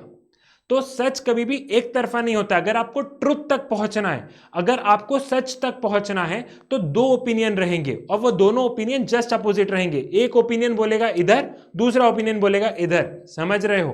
तो सच बाहर आने के लिए दो ओपिनियंस रहते हैं, जब कॉन्फ्लिक्टिंग ओपिनियंस रहेंगे तभी सच बाहर आएगा। ठीक, थर्ड पॉइंट क्या बोल रहा है? Third, this conflict of ideas is valuable not just in the past but it is continuing value for all times. Truth runs the risk of being reduced to an unthinking cliche. It is only when we expose it to the opposing views that we can be sure that this idea is trustworthy. देखो, चाहे past हो चाहे present हो, जब तक आप debate नहीं करोगे, जब तक वो अपोजिंग व्यूज उसके पास नहीं आएंगे, तब तक आप सच तक नहीं पहुंच पाओगे। ठीक है, finally we cannot be sure that what we consider to true is actually true. Very often ideas that we considered false at one point by the entire society and therefore suppressed turn out to be true later on. हमें कई बार ऐसा लगता है कि जो हमें सच बताया जा रहा है वो हमको बाद में पता चलता है कि वो तो झूठ था, और जो झूठ था वो सच हो गया। एग्जाम्पल ले लेते हैं, एग्जाम्पल ऐसे कि अभी आप छोटे हो, ठीक है, एक हाइपोथेटिकल एग्जाम्पल, आप छोटे हो और आपको दादी बोल रही है, आपको कोई बोल रहा है कि तेरी मम्मी ने ऐसा कर दिया था और तेरी मम्मी ने ऐसा नहीं किया, वो तेरी मम्मी ने बुआ से ऐसे लड़ी। ठीक है, अब आप क्या सोच रहे हो? आप सोच रहे हो कि हाँ यार बात तो सही है, मेरी मम्मी ऐसा क्यों कर रही है, बुआ जी कितने दिन में आई हैं, वो ऐसा क्यों कर रही। अब जब बड़े हुए हो तो मम्मी आपको क्या बोलती है, हाँ हाँ मुझे पता है वो दिन ऐसे थे, वो दिन ऐसे थे। तो आप सोचोगे अरे यार हमको तो कोई दूसरी कहानी बताई थी, आप कोई दूसरी कहानी बता रहे हो। तो जो आपको जरूरी नहीं है, जो आपको ट्रुथ पता चला हो वो ट्रुथ वाकई में ट्रुथ हो सकता है वो फॉल्स भी हो। तो जे.एस. मिल का कुल मिला के इन 4 पॉइंट से कहने का मतलब ये था, आप डिबेट होने दो सोसाइटी में, अगर डिबेट होगा तो अपने आप सच बाहर आ जाएगा। डिबेट के माध्यम से, डिस्कशंस के माध्यम से सच हमेशा बाहर आ जाएगा। क्लियर है? तो ये 4 पॉइंट बेसिकली यही आपको समझाने की कोशिश कर रहे हैं। एक और समझते हैं वॉलटेयर क्या कहते हैं। बहुत ही इंपॉर्टेंट और बहुत ही शानदार स्टेटमेंट है। I disapprove of what you से, आई डिसअप्रूव ऑफ व्हाट यू से। अब कालू भाई कुछ बोल रहे हैं, ठीक है, मैं उसको डिसअप्रूव कर रहा हूं, ठीक है, but I will defend to the death your right to say it. लेकिन तुम बोल रहे हो तो मैं सुनूंगा, ऐसा नहीं है कालू भाई बोल रहे थे मैं बोलूंगा चुप चुप चुप, नहीं नहीं ऐसा नहीं होगा। कालू भाई कुछ बोल रहे हैं, मैं सुन रहा हूं। क्यों सुन रहा हूं? क्योंकि उसके पास उसका बोलने का अधिकार है, वो अपना स्टेटमेंट पूरा करेगा। तुम लोग नहीं लड़ लेते हो कि नहीं नहीं ऐसा नहीं है, ऐसा नहीं है। शांति जरा सी भी नहीं रहती है ना, स्कूल में, घर पे कोई भी कुछ भी चिल्ला रहा है, मिर्ची लग जाती है। तो यहां पे क्या है, I disapprove of what you say but I will defend to the death your right to say it. पहला पार्ट क्लियर है। How deeply we are committed to this freedom of expression. तो बहुत शानदार से ये बताया कि मैं तुम्हारे ओपिनियन से डिसएग्री करूंगा, या करता भी हूं तो भी मैं उस डिसएग्रीमेंट को यहां पे सुनूंगा। क्यों सुनूंगा? क्योंकि मुझे तुम्हारे फ्रीडम ऑफ एक्सप्रेशन की रिस्पेक्ट है। ऐसा नहीं है कि मैं तलवार निकालो कि आ जाओ मैदान में, तुमने बीजेपी या कांग्रेस के बारे में कैसे सही बोल दिया। ऐसा नहीं करना है, ठीक है। तो इस स्टेटमेंट से फ्रीडम ऑफ एक्सप्रेशन की खूबसूरती समझ में आ गई हमें। और अगर इसी को तुम लोग जेएस मिल के कॉन्सेप्ट के साथ में लिंक कर दोगे कि देखो सर, झूठ समाज में पहचानना बहुत मुश्किल है, लेकिन जब भी आप डिबेट करोगे, कॉन्फ्लिक्टिंग ओपिनियंस पे डिबेट होगी, तो ऑटोमेटिकली सच बाहर आएगा।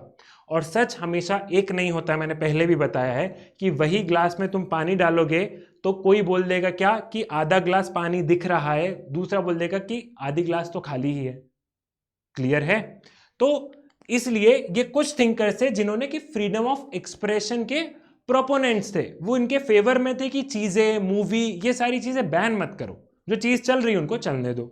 और आज भी ये समाज में डिबेट लगा हुआ है। आपसे भी पूछूंगा तो आप भी इस डिबेट का हिस्सा ले लोगे कि भाई कितने बोलने की आजादी देनी है, कितने बोलने की आजादी नहीं देनी है। क्लियर है? अब अगर एनसीईआरटी के हिसाब से देखोगे, अपनी किताब के हिसाब से देखोगे, तो चैप्टर तो हमारा हो जाता है यहाँ पे कंप्लीट। फिर भी सीबीएसई ने क्या किया है, सिलेबस अपना बढ़ा दिया है। कैसे बढ़ा दिया है? एडिशनल टॉपिक दिया है सर, 70 पन्ने का एक वो दिया फर्रा। देखा है ना? नहीं देखा है तो वेबसाइट से निकाल लो, डाउनलोड कर लो उसको, वहाँ से आराम से 70 पेज है, धीरे धीरे धीरे धीरे पढ़ोगे। ऊपर का तो छोड़ दोगे, लेकिन उसमें हमारे यूनिट 2 में एक टॉपिक ऐड किया है, वो है लिबर्टी वर्सेस फ्रीडम। चौंक गए हो अब तुम कि सर पूरे चैप्टर में तो आपने दो शब्द को बार बार इंटरचेंजेबली यूज किया है। कई बार आप बोल देते थे फ्रीडम, कई बार आप बोल देते थे लिबर्टी, और अब आप बोल रहे हो कि इन दोनों शब्द में भी अंतर है। जी हाँ, इन दोनों शब्द में अंतर है। देखो, अभी जो हम बेसिक सा डिफरेंस समझेंगे, उस डिफरेंस को कुछ इस हिसाब से समझो कि क्लास, मतलब अगर 9th या 10th में अगर तुम लोगों ने पढ़ा है, तो 9th और 10th में अगर तुम लोग पढ़ोगे तो उसको तुम लोग फ्रीडम लिबर्टी इंटरचेंजेबली यूज होगा। 11th में भी बहुत सारी जगह पे यूज हुआ है, लेकिन जैसे जैसे तुम लोग कॉलेज में जाओगे वैसे वैसे तुम्हें जो एक थिन लाइन का जो जरा सा जो डिफरेंस है ना, वो ऑटोमेटिकली समझ में आ जाएगा। अच्छा, एक शब्द और बोल दूं, फ्रीडम लिबर्टी दो चीज तो दी है, मैं एक शब्द और ऐड कर दूं तो इंडिपेंडेंस। घूम गए? हर शब्द में एक थिन लाइन का डिफरेंस है। फिलहाल लिबर्टी और फ्रीडम वाला समझते हैं। थोड़ा सा शांति रखना, टेक्निकल है लेकिन समझ में आ जाएगा, ठीक है। So liberty comes from a Latin word libertatem, which means condition of a free man.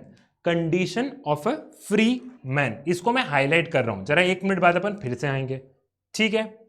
Liberty is a power to act and express oneself according to one will, while freedom is the power to decide one's action।